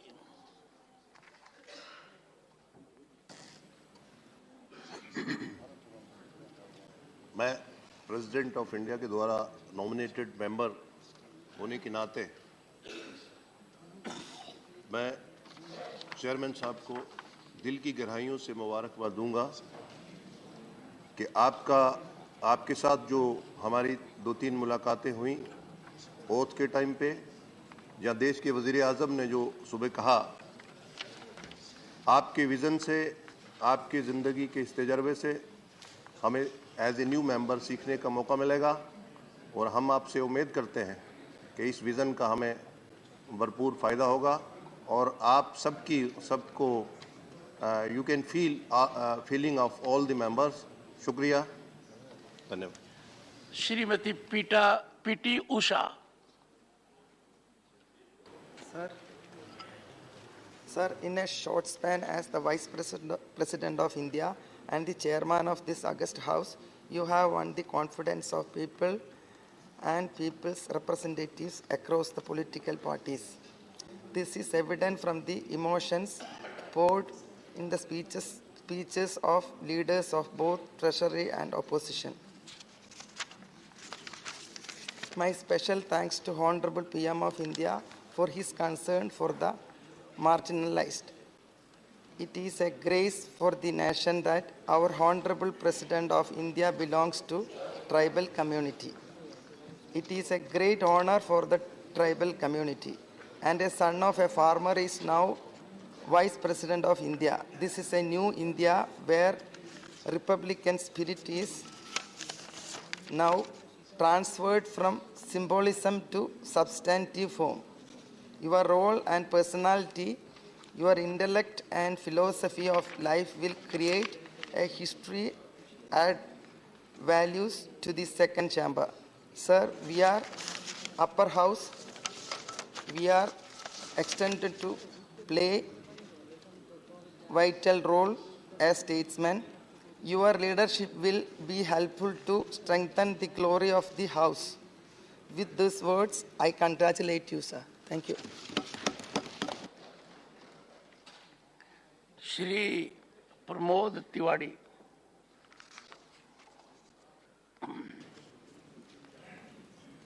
माननीय सभापति जी, मैं आपका स्वागत भी करता हूं, अभिनंदन भी करता हूं और शुभकामनाएं भी देता हूं और इस बात का धन्यवाद भी देता हूं कि आपने मुझे अवसर दिया। अनवर, जिस कुर्सी पर आप बैठे हैं, बहुत बड़ी बड़ी विभूतियां बैठी हैं। उनका पुराना इतिहास आपके सामने है। आज उनका नाम आदर से लिया जाता है, पर कुछ लोग ऐसे होते हैं जिनकी पहचान कुर्सी से होती है और कुछ लोग ऐसे होते हैं जब कुर्सी पे बैठ जाते हैं तो उस कुर्सी की गरिमा बढ़ जाती है। मैं यही कामना करूंगा कि जब आपको याद किया जाए तो राज्यसभा की गौरवशाली परंपराओं के लिए याद किया जाए। हमारे लीडर ऑफ अपोजिशन ने साहब आपकी सारी खूबियां बताई और लोगों ने भी बताई। एक खूबी में जो छूट गई है, मैं उसे जोड़ना चाहता हूं। हम लोगों ने आपको सड़क पर विपक्षी नेता के तौर पर संघर्ष करते ज्यादा देखा है, सत्ता में कम देखा है। ये मैं अपना भविष्य ठीक करने के लिए बोल रहा हूं, हम सबका भविष्य ठीक। सर, तो मैं समझ सकता हूं कि आपको विपक्ष की चिंताएं, परेशानियां और कष्ट का अंदाजा किसी और से बेहतर होगा, क्योंकि एक साधारण परिवार से यहां तक का सफर आपने तय किया। और अभिषेक भाई भी कह रहे थे, लीगल फील्ड में आपका बड़ा नाम था सर, लेकिन वहां एक फर्क था, यहां एक फर्क है। वहां तो आप प्रार्थना करते थे फैसला गरीब के हक में आए, पर सर अब तो यहां आपको फैसला करना है, और फैसला जो कभी बड़ों के खिलाफ होता है, और बड़ों से मेरा मतलब यहां तो सरकार से, तो सर ज्यादा दुआएं मिलेंगी, ज्यादा आशीर्वाद मिलेगा, ज्यादा लोगों को इतिहास आपका याद रहेगा। इतिहास तो सब पढ़ लेते हैं सर। मैं सर सिर्फ एक आग्रह करना चाहता हूं, इतिहास में आप ना पढ़े जाएं सर, इतिहास आप बनाएं। इसके लिए पूरा विपक्ष आपके साथ खड़ा रहेगा, ये हम सब आपसे वादा करते जोश हैं। के मनी। और एक बात कह के मैं जरूर बात अपनी खत्म करूंगा। सर, उत्तर प्रदेश से हूं, राजस्थान से चुन के आया हूं। अब ये कहने की जरूरत नहीं कि राजस्थान में आपने जन्म लिया है, वहाँ की विषमताएं हैं। मुकुल भाई भी राजस्थान से आए हैं, तो अगर आप हम लोगों का ख्याल रखेंगे तो आप राजस्थान का ख्याल रखेंगे, अपना ख्याल रखेंगे। तो मैं आपसे आग्रह करूंगा कि भविष्य में ऐसे ही आप मुस्कुराते रहें। सर मेरी तरफ देख लीजिए जरा, मुस्कुराते, ऐसे ही आप मुस्कुराते रहें, ये हमारा प्रयास होगा। इनके चक्कर में मत पड़िएगा सर, इनके चक्कर में जो पड़ा हो गया। धन्यवाद। I extend my hearty congratulations in assuming the taking up the post of the chairmanship of the upper house. So we had a meeting yesterday with the all-party meeting of the leaders of the all-party. The great concern over there was the number of days are reducing, the working days are reducing in the parliament, and also the working hours are reducing. And there is an issue, like every year, and before or after or in between the session, there could be an election as anywhere in the nation. Could be in one state or could be in another state. But the schedule of the parliament is shifted as per the election in the state. My only request is that irrespective of the election, the parliament is very important. You should not reduce the number of days and number of hours just because of the election in some state. This is actually unjust. You are doing unjust to the people of the nation. So it is injustice also. So I plead on behalf of all the parties over here, we should have number of days, maybe it should be increased, and increase the deliberations and the discussions so that the people will benefit. Thank you so much, sir. Sant Balbir Singh. Very briefly. बहुत बहुत धन्यवाद ਤੁਹਾਡਾ ਅਸੀਂ ਧੰਨਵਾਦ ਹੀ ਕਰਨਾ ਹੋਰ ਕੁਝ ਨਹੀਂ ਕਹਿਣਾ ਕਿ ਤੁਸੀਂ ਪਹਿਲੀ ਗੱਲ ਤਾਂ ਜਿਹੜਾ ਹੈ ਇਸ ਰਾਜ ਸਭਾ ਦੇ ਵਿੱਚ ਕੁਰਸੀ ਸੰਭਾਲੀ ਹੈ ਤੁਹਾਨੂੰ ਮੁਬਾਰਕ ਹੋਵੇ ਸਾਡੀਆਂ ਸਭ ਅਸੀਸਾਂ ਸਭ ਕਾਮਨਾਵਾਂ ਤੁਹਾਡੇ ਨਾਲ ਦੂਸਰੀ ਗੱਲ ਕਿ ਜਦੋਂ ਅਸੀਂ ਸੰਸਦ ਵਿੱਚ ਆਏ ਸੀ ਉਦੋਂ ਪਹਿਲੇ ਰਾਸ਼ਟਰਪਤੀ ਨਾਇਡੂ ਜੀ ਸੀ ਉਹਨਾਂ ਨੇ ਬੜਾ ਸਾਨੂੰ ਸਮਰਥਨ ਦਿੱਤਾ ਪੰਜਾਬੀ ਚ ਬੋਲਣ ਦਾ ਤੇ ਜਿਹੜੀ ਸਮੱਸਿਆ ਉਹਨਾਂ ਵਿੱਚ ਸਾਹਮਣੇ ਅਸੀਂ ਰੱਖੀ ਸੀ ਤੁਹਾਡਾ ਅਸੀਂ ਵਿਸ਼ੇਸ਼ ਤੌਰ ਤੇ ਧੰਨਵਾਦ ਕਰਨਾ ਚਾਹੁੰਦੇ ਹਾਂ ਕਿ ਸਾਨੂੰ ਪੰਜਾਬੀ ਦੇ ਵਿੱਚ ਅਸੀਂ ਸਾਰੇ ਸੰਸਦ ਮੈਂਬਰਾਂ ਦਾ ਵੀ ਧੰਨਵਾਦ ਕਰਨਾ ਚਾਹੁੰਦੇ ਹਾਂ ਜਿਨ੍ਹਾਂ ਨੇ ਐਪਰੀਸ਼ੀਏਟ ਕੀਤਾ ਸਾਨੂੰ ਪੰਜਾਬੀ ਦੇ ਵਿੱਚ ਅੱਜ ਜਿਹੜਾ ਹੈਗਾ ਅਸੀਂ ਚਾਹੁੰਦੇ ਸੀਗੇ ਉਹ ਸਾਨੂੰ ਮਿਲ ਗਿਆ ਸੋ ਬਹੁਤ ਬਹੁਤ ਤੁਹਾਡਾ ਧੰਨਵਾਦ ਕਿ ਉਸ ਦਿਨ ਤੁਸੀਂ ਮਿਲੇ ਤੇ ਜਿਸ ਤਰੀਕੇ ਨਾਲ ਤੁਸੀਂ ਮਿਲੇ ਆ ਅਸੀਂ ਬਹੁਤ ਪ੍ਰਭਾਵਿਤ ਹੋਏ ਕਿਉਂਕਿ ਗੱਲ ਨੂੰ ਸੁਣਨ ਨਾਲ ਹੀ ਅੱਧਾ ਦੁੱਖ ਜਿਹੜਾ ਹੈਗਾ ਉਹ ਟੁੱਟ ਜਾਂਦਾ ਨਾਲ ਦੀ ਨਾਲ ਤੁਸੀਂ ਫੈਸਲਾ ਕੀਤਾ ਤੇ ਇੱਕ ਗੱਲ ਅਸੀਂ ਜਿਹੜੀ ਹੈਗੀ ਹੈ ਵਿਸ਼ੇਸ਼ ਤੌਰ ਤੇ ਰੱਖਣਾ ਚਾਹੁੰਦੇ ਹਾਂ ਕਿ ਪਹਿਲੀ ਵਾਰੀ ਅਸੀਂ ਸੰਸਦ ਆਏ 8 ਦਿਨ ਪਿਛਲੇ ਵਾਰੀ ਸੰਸਦ ਨਹੀਂ ਚੱਲੀ ਤਾਂ ਇੰਨੇ ਮੌਜੂਦ ਸੀਗੇ ਕਿ ਅਸੀਂ ਸਾਨੂੰ ਜਿਸ ਮਕਸਦ ਦੇ ਨਾਲ ਇੱਥੇ ਭੇਜਿਆ ਤੇ ਉਹ ਜਿਹੜਾ ਹੈਗਾ ਸਾਡਾ ਮਕਸਦ ਨਹੀਂ ਪੂਰਾ ਹੋ ਰਿਹਾ ਪਰ ਅਸੀਂ ਬੇਨਤੀ ਕਰਾਂਗੇ ਉਹਦਾ ਕਾਰਨ ਕੀ ਸੀਗਾ ਕਿ ਇੱਕ ਮਹਿੰਗਾਈ ਦਾ ਮੁੱਦਾ ਵਿਪਕਸ਼ ਵੱਲੋਂ ਚੁੱਕਿਆ ਸੀ 8 ਦਿਨਾਂ ਮਗਰੋਂ ਟਾਈਮ ਦਿੱਤਾ ਜੇਕਰ ਉਹ ਟਾਈਮ ਪਹਿਲਾਂ ਹੀ ਨਿਰਧਾਰਿਤ ਕਰਦੇ ਵੀ ਇਸ ਦਿਨ ਤੁਹਾਡੀ ਚਰਚਾ ਹੋ ਰੌਲਾ ਖਤਮ ਹੋ ਜਾਣਾ ਸੀ ਸੋ ਉਹ ਜਿਹੜਾ ਚਰਚਾ ਵੀ ਹੋਈ ਪਰ 8 ਦਿਨ ਖਰਾਬ ਹੋਏ ਥੈਂਕ ਯੂ ਤੁਹਾਡਾ ਬਹੁਤ ਬਹੁਤ ਧੰਨਵਾਦ ਥੈਂਕ ਯੂ ਧੰਨਵਾਦ श्रीमती रंजीत रंजन जी सबसे पहले मैं आपको राज्यसभा के सभापति बनने के लिए बहुत बहुत बधाई देती हूँ और मैं इससे पहले लोकसभा में थी मुझे जो 3-4 स्पीकर्स याद है जो हमारे रहते मैं सोमनाथ दादा को बहुत एडमायर करती हूँ संगमा साहब को यहाँ पे हमारे गार्जियन वेंकैया नायडू साहब थे इन सब ने अपनी छाप छोड़ी थी मैं आपसे एक बहुत बड़ी उम्मीद रखती हूँ सभापति जी कि दिनों दिन पक्ष हो विपक्ष हो हमारे सदन की डिग्निटी अच्छा कहे या बुरा कहे धीरे धीरे नीचे आ रही है ना पक्ष है ना विपक्ष है हम सबको लगता है कि हम सबको बहुत सारे महत्वपूर्ण मुद्दे हैं जिस पर डिस्कशन होना चाहिए बहस होनी चाहिए एक दूसरे को सुनने का साहस होना चाहिए पेशेंस होना चाहिए मुझे लगता है उसकी कमी है और बहुत उम्मीद है मैं आपसे 2-3 बार मिली बहुत पुराने भी हम लोग मिले तो एक गार्जियन की तरह आपको देखती हूँ और मुझे पूर्ण उम्मीद है कि जिस तरह बाकी स्पीकर्स जो कुछ थे जिन्होंने अपनी आइडेंटिटी को छिपा के भी आज यहाँ पर वो सभापति हैं तो सभापति का क्या फर्ज है उन्होंने निभाने का काम किया मुझे बहुत उम्मीद है और विश्वास है कि सदन की गरिमा को बचाने के लिए आप एक अहम रोल अपनाते हैं एक अहम जिम्मेदारी है और हम लोगों की खासकर जो विपक्ष के रूप में हम लोग आज आपके बीच में है हमारे कम मेजॉरिटी में हो ज्यादा हो मुझे विश्वास है कि आप हमारे पूछने का राइट और सवाल पूछने का राइट इस हक को आप मारने नहीं देंगे इस विश्वास के साथ में आपको फिर से बहुत बहुत बधाई देती हूं नारजारी थैंक यू धन्यवाद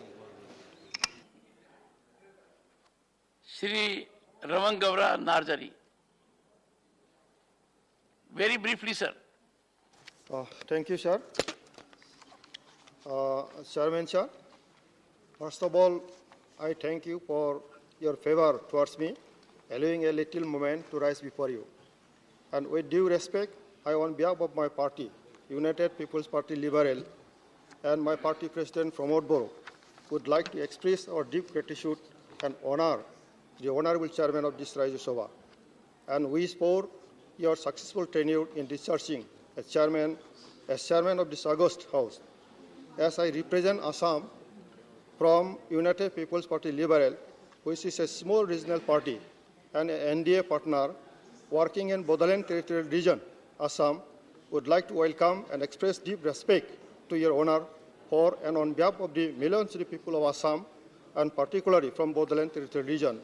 Sir, under your able leadership in this August House, I do hope your honor will give ample scope to raise important issues of our state as well as our region, praying your good health to Almighty, and with due respect, I take my seat in this moment. Thank you, sir. Thank you, sir. Very briefly, Shri Vikramjit Singh Sahni. Very briefly, sir. Sir, खुद ही को कर बुलंद इतना कि हर तदबीर से पहले खुदा बंदे से खुद पूछे कि तेरी रजा क्या है. This sums up your personality. Thank you. Thank And you. जैसे आपने माइक्रो मैनेजमेंट की है पिछले कुछ महीनों में, और हमारे जैसे गैर राजनीतिक व्यक्ति को भी गले लगाया, और सब एक एक व्यक्ति को एक इस अगस्त हाउस के मेंबर के साथ डायलॉग किया, इसकी कोई उदाहरण नहीं मिलती. और आप किसान पुत्र हैं, and I hope sir this house will be able to bring about significant changes in the plight of farmers. और कहते हैं इंसान वो आदमी वो बड़ा होता है जिसके साथ होने पे आप खुद छोटा नहीं महसूस करें. और खास करके जो आज आपने ये पंजाबी विच तुसी राज्य सभा बुलेटिन शुरू किया है, इहदी भी मैं तुहानू बधाई देना. और अमृत काल में एक नए इतिहास की रचना होगी, और आप उम्मीद करते हैं कि हर चीज, जैसे मैंने अपना 100 डेज का रिपोर्ट कार्ड दिया, हर चीज डायलॉग से, बातचीत से उसकी निवृत्ति होगी. कोई भी मेंबर वेल में आके अनवेल नहीं होगा. धन्यवाद. Thank you. श्री घनश्याम तिवारी. सभापति महोदय, मुझे इस बात का बहुत बड़ा गर्व और खुशी है कि आप जहां से आते हैं वहां से मैं आया हूं, और मैंने आपको बचपन से लेकर अब तक एक बहुत बड़ी शख्सियत के रूप में, एक नर से नारायण बनने की जो कहानी होती है, उस कहानी को आपने पूरा किया है. एक गांव झुंझुनू के से आपने जिस प्रकार राजस्थान की सेवा की, राजस्थान की विधानसभा में मैंने आपके तेवर देखे, लोकसभा के चुनाव में मैंने आपके सारे अभियान में मैं आपके साथ रहा, और फिर अन्य मामलों में चाहे कोर्टों में हो, सब जगह हो, मैंने आपका पूरा संघर्षपूर्ण जीवन और आपका I think we will have to decide whether we can let out secrets here. तेरे सीक्रेसी नहीं है, ये लोगों के लिए प्रेरणा की बात. इसलिए मैं इस बात को कहना चाहता हूँ कि आपका जो जीवन है वो जीवन एक प्रतीक के रूप में है. एक ऐसे समाज में से जो समाज पहले जागीरदारी से पीड़ित रहा था, उस समाज में से उठकर इस स्थान तक पहुंचना, और उस समाज को भी बहुत प्रकार से आगे बढ़ाना, और अन्य समाजों के साथ सामंजस्य करके राजस्थान में जिस प्रकार का आपका नाम हुआ है, उसके लिए मैं आपको बहुत बहुत बधाई देना चाहता हूं. मैं एक बात कहकर समाप्त करूंगा सभापति महोदय. सारी भाषाओं में कुछ लोगों ने कहा है, तो मैं आपके लिए संस्कृत में कुछ करना चाहता हूं. ससिना निशया निशया च शशि, ससिना निशया च विभाति नभय, पैसा कमलम कमलेन पय, पैसा कमलेन विभाति श्रय. माननीय सभापति महोदय, जिस प्रकार चंद्रमा से रात्रि की और रात्रि से चंद्रमा की और चंद्रमा और रात्रि दोनों से मिलकर आकाश की शोभा होती है, उसी प्रकार से पक्ष और प्रतिपक्ष की और प्रतिपक्ष और पक्ष से मिलकर आसन की, इन दोनों से मिलकर जो संसदीय लोकतंत्र की शोभा होती है, उस संसदीय लोकतंत्र की शोभा बढ़ाने के आप काम करेंगे। इन्हीं के साथ आपको बहुत बहुत बधाई। डॉक्टर शिव दासन। डॉक्टर साहब। Yeah, respected Chair. Sir, this is a Council of States. So here in the House, we shall hear the voice of states. Sir, this is the place of the discussion and debates. So I believe the chairman will protect the rights of the members, and he will, chairman will provide the opportunity for the proper discussion on bills and other subjects. So we request the proper time for the discussion and debates in this House. Sir, that is my humble request for you, sir. Congratulate you. Thank you.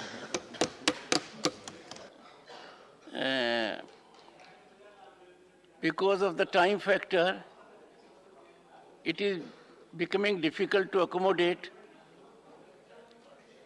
some of you who wanted to say something. Very briefly, I would complete the list very briefly. Shrimati Rajni Patil. Ma'am, very briefly. Thank you sir. Actually हमारे विपक्ष के नेता खरगे साहब बोलने के बाद हमारे कहने का कोई मतलब नहीं था, क्योंकि हाथी के पाँव में सबके पाँव आते हैं। हमारे पार्टी की तरफ से वो बोल रहे थे, लेकिन सभी लोगों ने जो बोला उसमें एक बहुत ही बड़ी बात छूट गई है, जो मैं यहाँ पे उद्धृत करना चाहती हूँ। मैं और मेरी सहकारी वंदना चौहान जी जब आपको मिलने आए थे, तो जो हमने देखा और हमने जो महसूस किया, वो सबसे बड़ी बात जो एक महिला हो के मुझे लगी, वो मैं आपके बारे में बोलना चाहती हूँ। क्योंकि सब लोगों को रानी लक्ष्मीबाई चाहिए, लेकिन वो पड़ोस के घर में चाहिए, अपने घर में नहीं चाहिए होती है। आपके यहाँ हमने देखा कि जिस प्रतिष्ठा से, जिस अभिमान से आपकी धर्मपत्नी श्रीमती सुदेश धनखड़ को आपने हमें मिलवाया, और जितने प्यार से हमें इनके बारे में आपने हमें बोला, मैं और वंदना जी बाद में भी बहुत देर तक आपके लिए चर्चा कर रहे थे, क्योंकि उन्होंने पीएचडी भी किया है, उनके लिए आपने बहुत अच्छा कुछ बोला। और हमें लगा कि बहुत सारे लोग सिर्फ घर में रखते हैं पत्नियों को और सिर्फ बोलते हैं, लेकिन प्रत्यक्ष कृति में कुछ होता नहीं।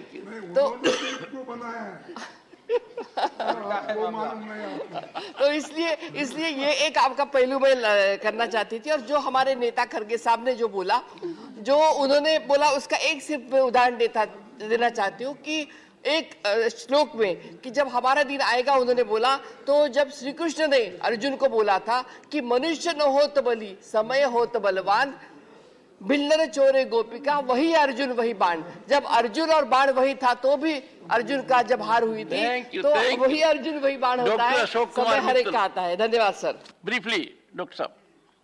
मैं आपकी पर्सनैलिटी, धन्यवाद सभापति जी, और आपका स्वागत करते हैं। मैं आपकी पर्सनैलिटी दो पंक्तियों में पूरी करना चाहूँगा। वो खुद ही नाप लेते हैं बुलंदी आसमानों की, परिंदों को तालीम नहीं दी जाती उड़ानों की। तो आप वो शख्स हैं जो राजस्थान से आए हैं, और मेरे माताजी, मेरे पिताजी दिवंगत हैं, और वो भी राजस्थान से थे। वो बचपन से जो हमें कहानियाँ सुनाते थे कि राजस्थान की लाइफ कितनी टफ है, कितनी हार्ड है, वो सब करते हुए आप इधर आए हैं।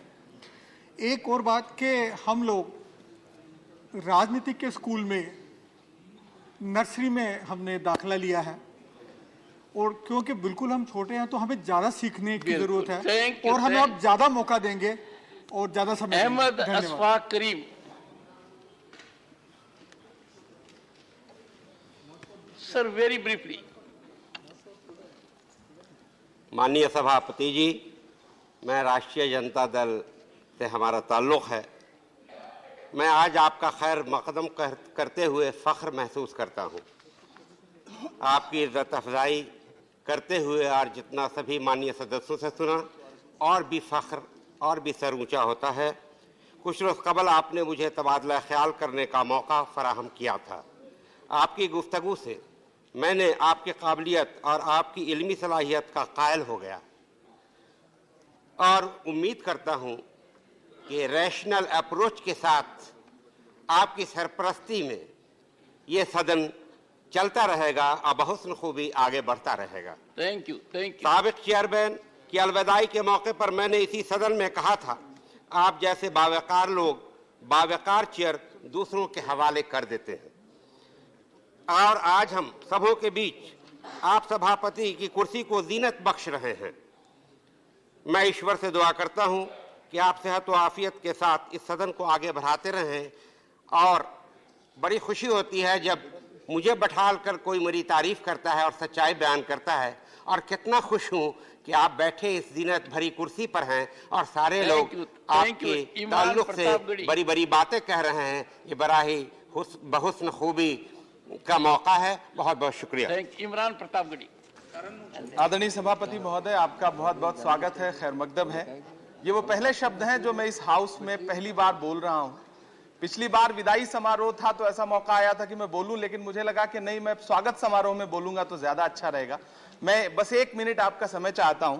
बस मैं आपसे यह कहना चाहता हूं कि मैं इस सदन में दूसरा सबसे छोटा, सबसे कम उम्र का सदस्य हूं, तो मेरी गुजारिश आपसे यह है कि ये जो दीवारें हैं ये सिर्फ ईंट, गारे और लकड़ी से बनी हुई नहीं है।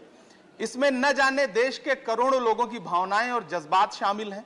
ऐसे में देश चाहता है कि यहां अच्छी बातों पे बहस हो, बातचीत हो, और आप हमारे परिवार के मुखिया हैं। राज्यसभा का जो परिवार है उसके आप मुखिया हैं, तो आपकी जिम्मेदारी बनती है कि अगर हम सारे लोग यहां से अवाम की बात उठाएं तो आप हमें महफूज रखें और हमारी नुमाइंदगी करते हुए हमें बोलने का मौका दें। क्योंकि आप देश की उच्चतम न्यायालय में आपने इंसाफ की लड़ाई लड़ी है और यह देश का उच्च सदन है, तो हमें उम्मीद है कि आप हमें यहाँ इंसाफ की लड़ाई लड़ने देंगे। Honourable leader of the house. बहुत बहुत धन्यवाद आपका। Thank you. Honourable leader of the house. माननीय सभापति महोदय, आज हम सबके लिए बहुत खुशी की बात है, बहुत गर्व की बात है। क्या आप इस उच्च सदन के सभापति के रूप में इस प्रतिष्ठित पद पर आसीन हो रहे हैं। मैं दिल की गहराइयों से आपको बधाई देना चाहता हूं, शुभकामनाएं देना चाहता हूं। माननीय प्रधानमंत्री जी ने अभी अभी हमें याद दिलाया कि आज आर्म्ड फोर्सेस फ्लैग डे भी है। तो मुझे याद आ रहा था एक अंग्रेजी फिल्म स्टार वॉर्स, जिसमें एक बड़ा प्रसिद्ध वाक्य हुआ था, मे the force B with you. आज तो बहुत अच्छी अच्छी बातें बोली गई हैं। कुछ माननीय सदस्यों ने आपको चक्कर में ना आने की भी सलाह दी। अभी अभी एक युवा सदस्य ने कहा आपकी जिम्मेदारियों के बारे में आपको याद दिलाने की कोशिश की। ये अलग बात है कि जिम्मेदारी तो हम सबकी बनती है कि सदन अच्छा बने, अच्छी तरीके से चले। आपकी जिम्मेदारी तो हम सबका ख्याल रखने की है। सदन अच्छा चलना तो हम सबके हाथ में, और मेरा विश्वास है आज जो अच्छी अच्छी बातें रखी गई हैं, जिस प्रकार से उत्साह के साथ सबने आपका स्वागत किया है, आगे आने वाले दिनों में हम यही भावना हमारे कार्यकाल में भी रखें, काम में भी रखेंगे। और क्लियरली आपके साथ लगभग सभी सदस्यों का मिलना जुलना हो चुका है। एक ना एक मौके पे हम सब आपको मिल चुके हैं। तो मैं इतना जरूर कह सकता हूं कि it's a joy to be with you, to meet you, to exchange notes with you, to talk to you.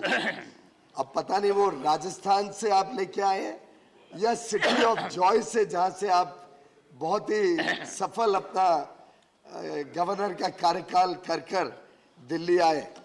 पर वास्तविकता यह है कि आपकी अध्यक्षता में इस सदन में मुझे पूरा विश्वास है कि बहुत सारे जॉयफुल ओकेजन्स हम सब मिलकर सेलिब्रेट करेंगे। इस सदन की काम की महत्वता देखते हुए हम सब कोशिश करेंगे कि किसान पुत्र जो आज देश के उपराष्ट्रपति बने हैं, जो एक प्रकार से हम सब के लिए प्रेरणा का स्तोत्र भी है, जिस प्रकार से इन्होंने एक बहुत ही विपरीत परिस्थितियों से अपना जीवन शुरू करके आज इस उच्च पद तक की जर्नी ट्रैवर्स की है। मेरा पूरा विश्वास है कि हम सब भी उससे बहुत कुछ सीखेंगे, अपने कार्य में भी, अपने काम में भी उसकी झलक आपको दिखाने का कोशिश करेंगे। हम सब बहुत गर्व महसूस करते हैं कि आपकी जो बुद्धिमत्ता है, जिस प्रकार से आपने एक बहुत वरिष्ठ वकील के रूप में देश की सेवा की, न्यायालय की सेवा की। शायद you must have been the youngest to become a senior advocate in the Supreme Court within 11 years of your practice.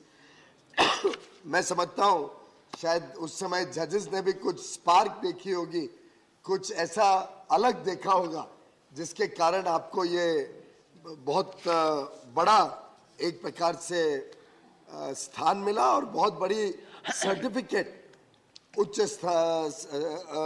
न्यायालय से आपको दी गई।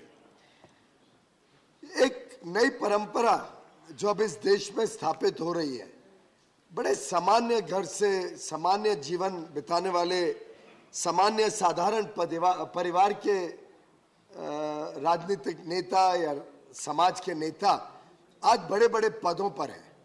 हमारी महामहिम राष्ट्रपति श्रीमती द्रौपदी मुर्मू जी एक टीचर थी, छोटे से स्कूल में टीचर के पद से ओडिशा के वनवासी क्षेत्र से आकर आज वो इस देश के सर्वप्रथम पद पर है। आप एक किसान पुत्र, धरती पुत्र, जिन्होंने एक छोटे से गांव में आज बताया गया सैनिक स्कूल से शिक्षा लेके 12 किलोमीटर दूर रोज चल के जाना, शायद ये भी एक कारण है कि आप इतने फिट हैं आज भी, और आज इतने उच्च पद पर उपराष्ट्रपति के रूप में। हमारे सम्माननीय प्रधानमंत्री जी एक चाय वाले के घर पे पैदा होकर रेलवे स्टेशन पर चाय अपने बचपन में बेचकर अपनी शिक्षा प्राप्त करके उन्होंने पूरा जीवन और आज 5 दशक से अधिक देश की सेवा में, समाज की सेवा में अपने आप को पूरी तरीके से झोंक दिया। ये जो नई परंपरा है कि समाज के अंदर ये चेतना जगी है, समाज में एक विश्वास जगा है कि सभी के लिए इस देश में स्थान है।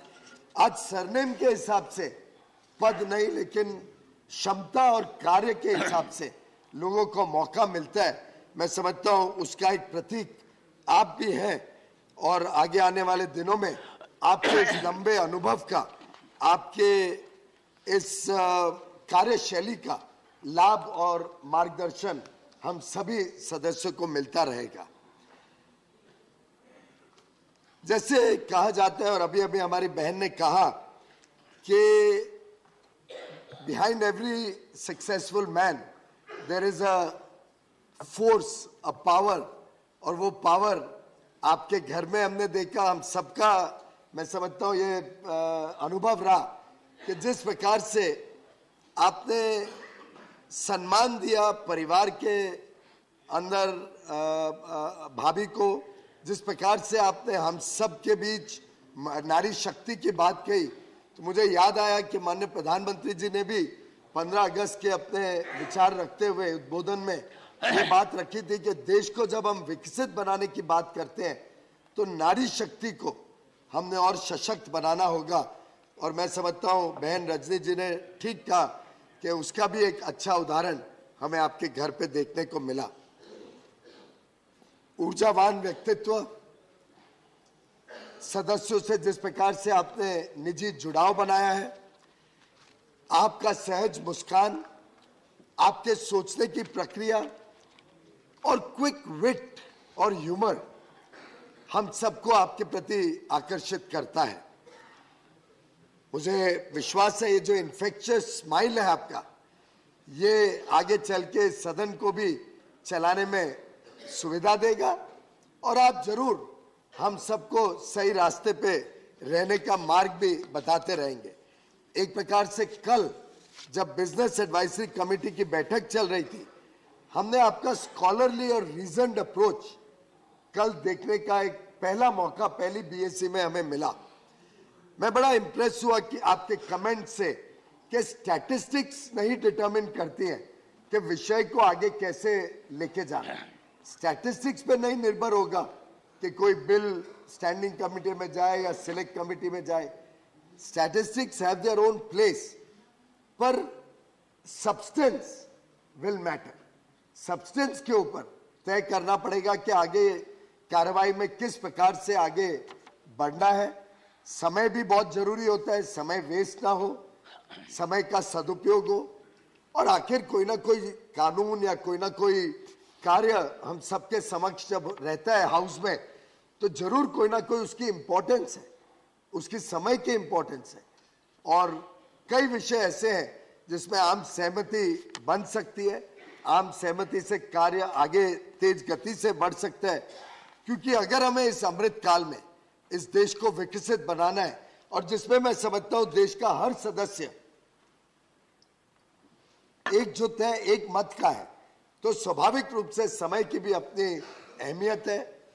और जो निर्णय देश हित में है, जनहित में है, वो त्वरित लेने का भी एक बहुत बड़ा मैसेज देश को जाता है, समाज को जाता है। माननीय सभापति जी, मैं आपका एक और विषय के लिए तहे दिल से धन्यवाद करना चाहता हूं।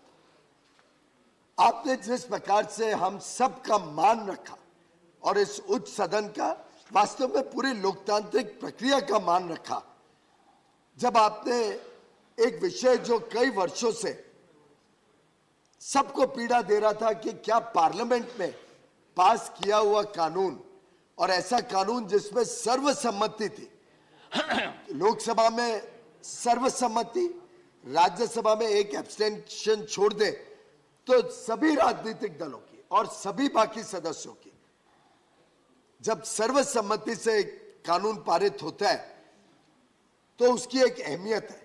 और जो आपने वी द पीपल का उद्बोधन दिया, जिस प्रकार से आपने the will of the people के बारे में अपने एक रिसेंट भाषण में बात रखी, मैं समझता हूं इस सदन के हर सदस्य के लिए और हर सदस्य के आत्मसम्मान की आपने उस दिन चिंता की, आपने इंश्योर किया कि हमारा भी एक प्रकार से हौसला बने कि हम आगे चल के भी कानून देशहित और जनहित के बनाते रहे। माननीय सभापति महोदय, आपके जो 2 ओवरसीज विजिट्स रहे वो भी वास्तव में हम सबको बहुत गौरवान्वित करते हैं। आपको देखते हुए वहां पे बड़े बड़े विश्व नेताओं के साथ चर्चा करते हुए, और बाद में मुझे जानकारी मिली आपने किस बहुत तीव्रता से जो देश ने कोविड की महामारी की लड़ाई लड़ी, किस प्रकार से जो कल ही उच्च न्यायालय में, सुप्रीम कोर्ट में भी जिस बात का उल्लेख किया गया, जिस बात की तारीफ की गई कि कैसे पूरे देश ने मिलके, केंद्र सरकार, राज्य सरकारें सब ने मिलके कोविड महामारी के सामने लड़ाई लड़ी, कैसे केंद्र सरकार ने भुखमरी नहीं होने दी। प्रधानमंत्री गरीब कल्याण अन्न योजना से देश के कोने कोने तक 80 करोड़ से अधिक भारतवासियों को मुफ्त में अनाज पहुंचाने का जो काम किया, उसकी कल सुप्रीम कोर्ट में भी काफी विस्तार से तारीफ हुई है। आपने ये बात जब विश्व नेताओं के सामने और विश्व के सबसे बड़े और आर्थिक दृष्टिकोण से मजबूत नेताओं के सामने जब आपने रखी और आपने बताया कि उन्होंने सबने तारीफ की भारत की, तो मैं समझता हूं हर मेंबर का, हर सदस्य का सीना चौड़ा होता है, क्योंकि हम सबका भी उसमें एक छोटा योगदान है। माननीय सभापति महोदय, मैं समझता हूं when great people set the direction, others follow them. Under your leadership, we will work with the high ideals, high principles with which you will set the direction. And I'm sure the work of the Rajya Sabha, the work that we do in this upper house, the House of Elders, the House of States, will also resonate in the other houses, in the other assemblies across the country. I'm sure the way we are all working for a developed India, we are all working to take prosperity to the last man at the bottom of the corridor, the last man at the bottom of the pyramid, जो गरीब से गरीब व्यक्ति के लिए अंत्योदय की भावना से आज हम सब काम कर रहे हैं कि देश में कोई वंचित ना रहे, कोई शोषित ना रहे, कोई पीड़ित ना रहे, समाज के हर वर्ग का बिना भेदभाव से उत्थान हो। उस काम में पूरा देश आज देश में भी और दुनिया में भी अपना वर्चस्व बना रहा है। आज पूरी दुनिया भारत की प्रशंसा भी कर रही है, भारत की ओर देख रही है, विश्व की अर्थव्यवस्थाओं को गति देने के लिए, प्रगति देने के लिए।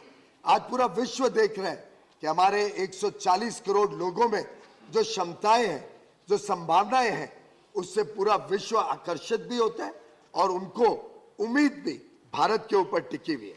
और ऐसे में मैं समझता हूं इस सदन की भी भूमिका बहुत अहम रहेगी। आपके कुशल नेतृत्व में, आपकी बुद्धिमत्ता से हम पूरे देश को ऐसा संदेश देंगे कि हम एक अच्छा सदन अच्छी तरीके से चलेगा, अच्छी तरीके से काम करेगा और जो देश के करोड़ों लोगों की आशाएं, अपेक्षाएं हैं, जो सपने हैं, उनको पूरा करने में हम सब अपना दायित्व निभाएंगे। आपके नेतृत्व में, आपके मार्गदर्शन में मैं आपको विश्वास दिलाना चाहता हूं सदन के हर सदस्य के बिहाफ पे कि हम अपनी जिम्मेदारी, अपने दायित्व का जरूर निर्वहन करेंगे और इस सदन की कार्रवाई को अच्छी तरीके से चलाएंगे। आपका पुनः इस आसीन पर पद ग्रहण करने पर हम सब की तरफ से बहुत बहुत बधाई, बहुत बहुत शुभकामनाएं। धन्यवाद।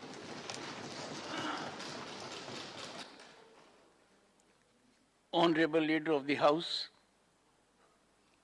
Shri Piyush Goyal ji,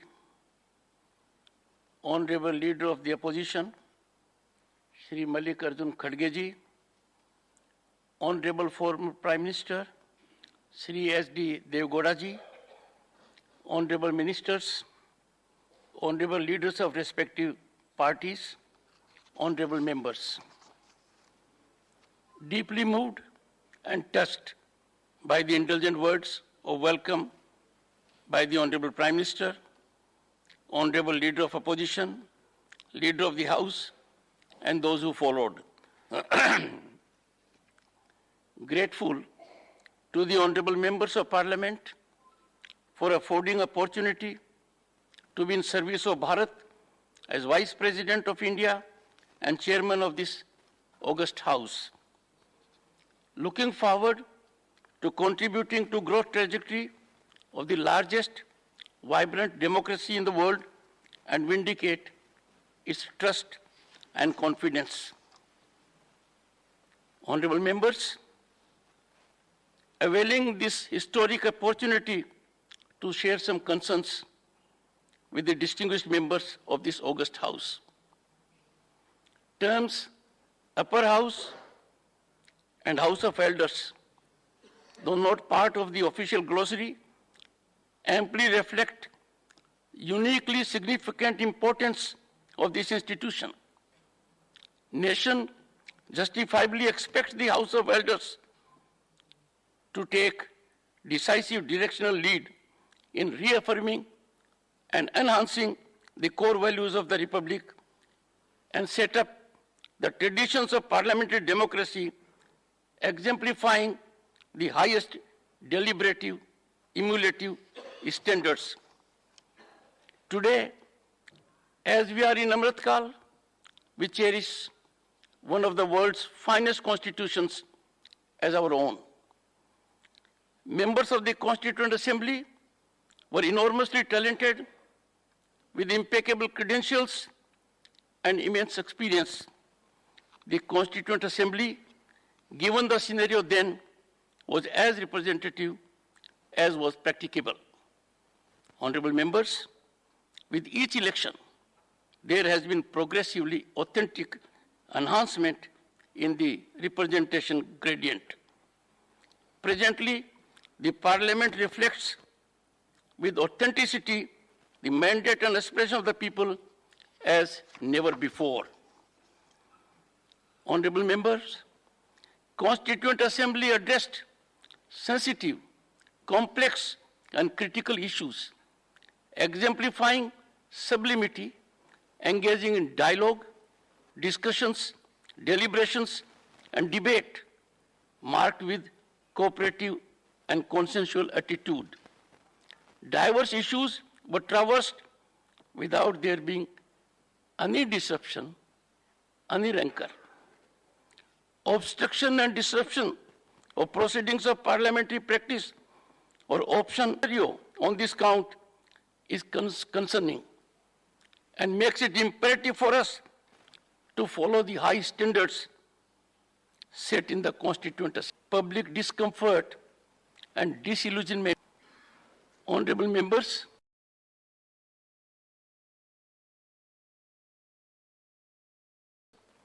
democracy blossoms and the executive scrupulously adhere to their respective domains. The sublimity of doctrine of separation of powers is realized when the legislature, judiciary, and the executive optimally function respective jurisdictional domain. Any incursion by one, howsoever subtle, in the domain of the other has the potential to upset the governance apple cart. We are indeed faced with this grim reality of frequent incursions. This House is eminently positioned to take affirmative steps to bring about congeniality amongst these wings of governance. I'm sure the honorable members will reflect and engage in way forward stance.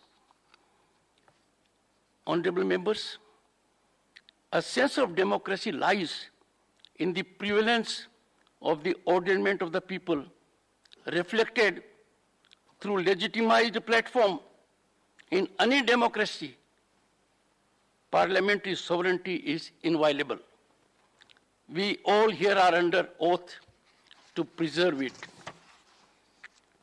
Power of the parliament of the day to act in exercise of its constituent power, to amend by way of addition, variation, or repeal any provision of this Constitution in accordance with the procedure is unqualified and supreme,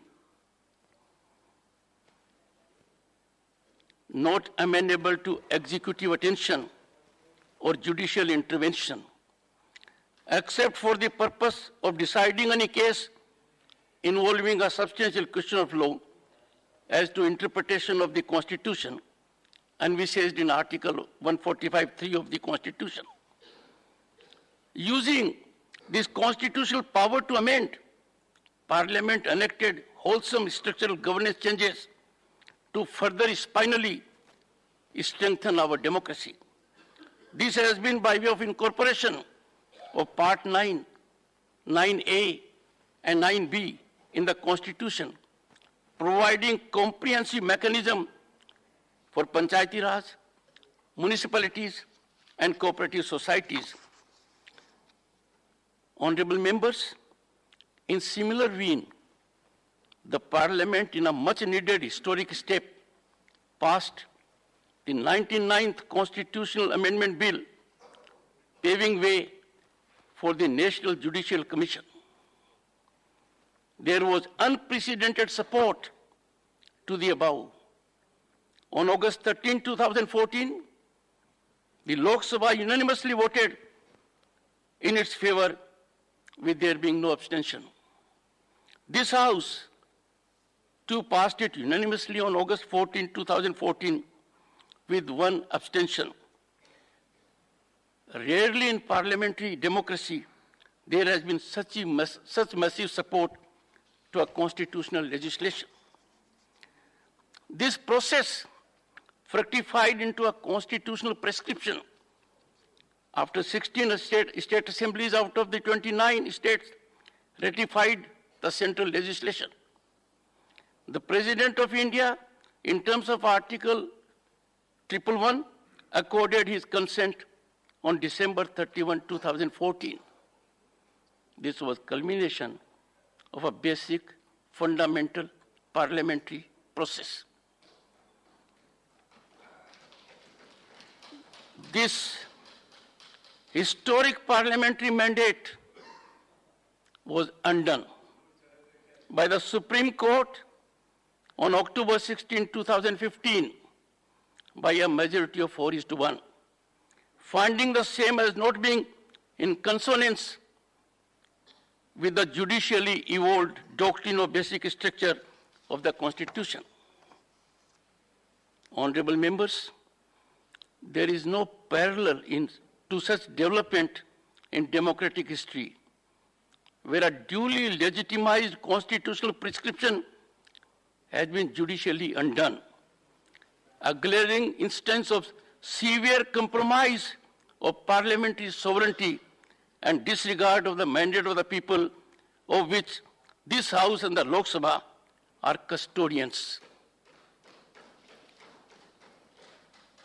Honorable members, we need to bear in mind that in democratic governance, basic of any basic structure is the prevalence of the primacy of the mandate of the people reflected in the parliament. Parliament is the exclusive and ultimate determinative of the architecture of the Constitution.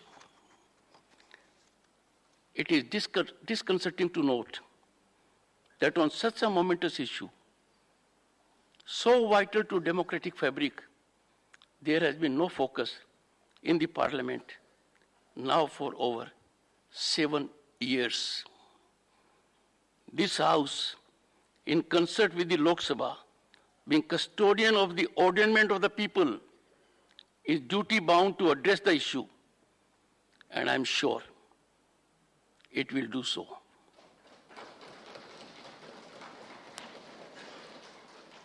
Honorable members, authorities in constitutional positions in any institution are required to exemplify their conduct by high standards of propriety, dignity, and decorum.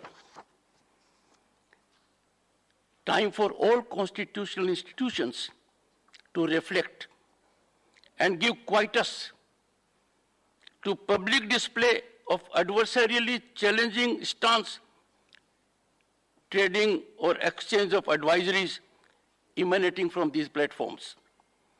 I urge the members of the House to proactively catalyze evolution of wholesome, cordial ecosystem, ending this aberration. It is institutional, seamless, correct, marked with mutual trust and respect that generates ecosystem best suited for serving the nation. This House needs to catalyze this wholesome environment to promote synergic functioning of constitutional institutions, emphasizing need to respect Lakshman Rekha. Honorable members, as Vice President, I had the honor to represent the country at the India-ASEAN and East Asia Summits in Phnom Penh, Cambodia on November 12 and 13, 2022, and at the FIFA World Cup inaugural ceremony in Doha, Qatar on 20th November 2022. I share with you my deep sense of pride and satisfaction of the level of respect India commands amongst world leaders, and their hope and expectation that our growth trajectory generates global peace and prosperity. Honorable members, I look forward with hope and expectation to pleasant and fruitful association so that we all, in togetherness, optimally serve the nation. Once again, I thank you most earnestly for your generous felicitations, and I would do my utmost to come up to your very high expectations. As foot soldier of the Constitution, आप सबको प्रणाम कर कर मैं अपने कार्य का श्री गणेश करता हूं।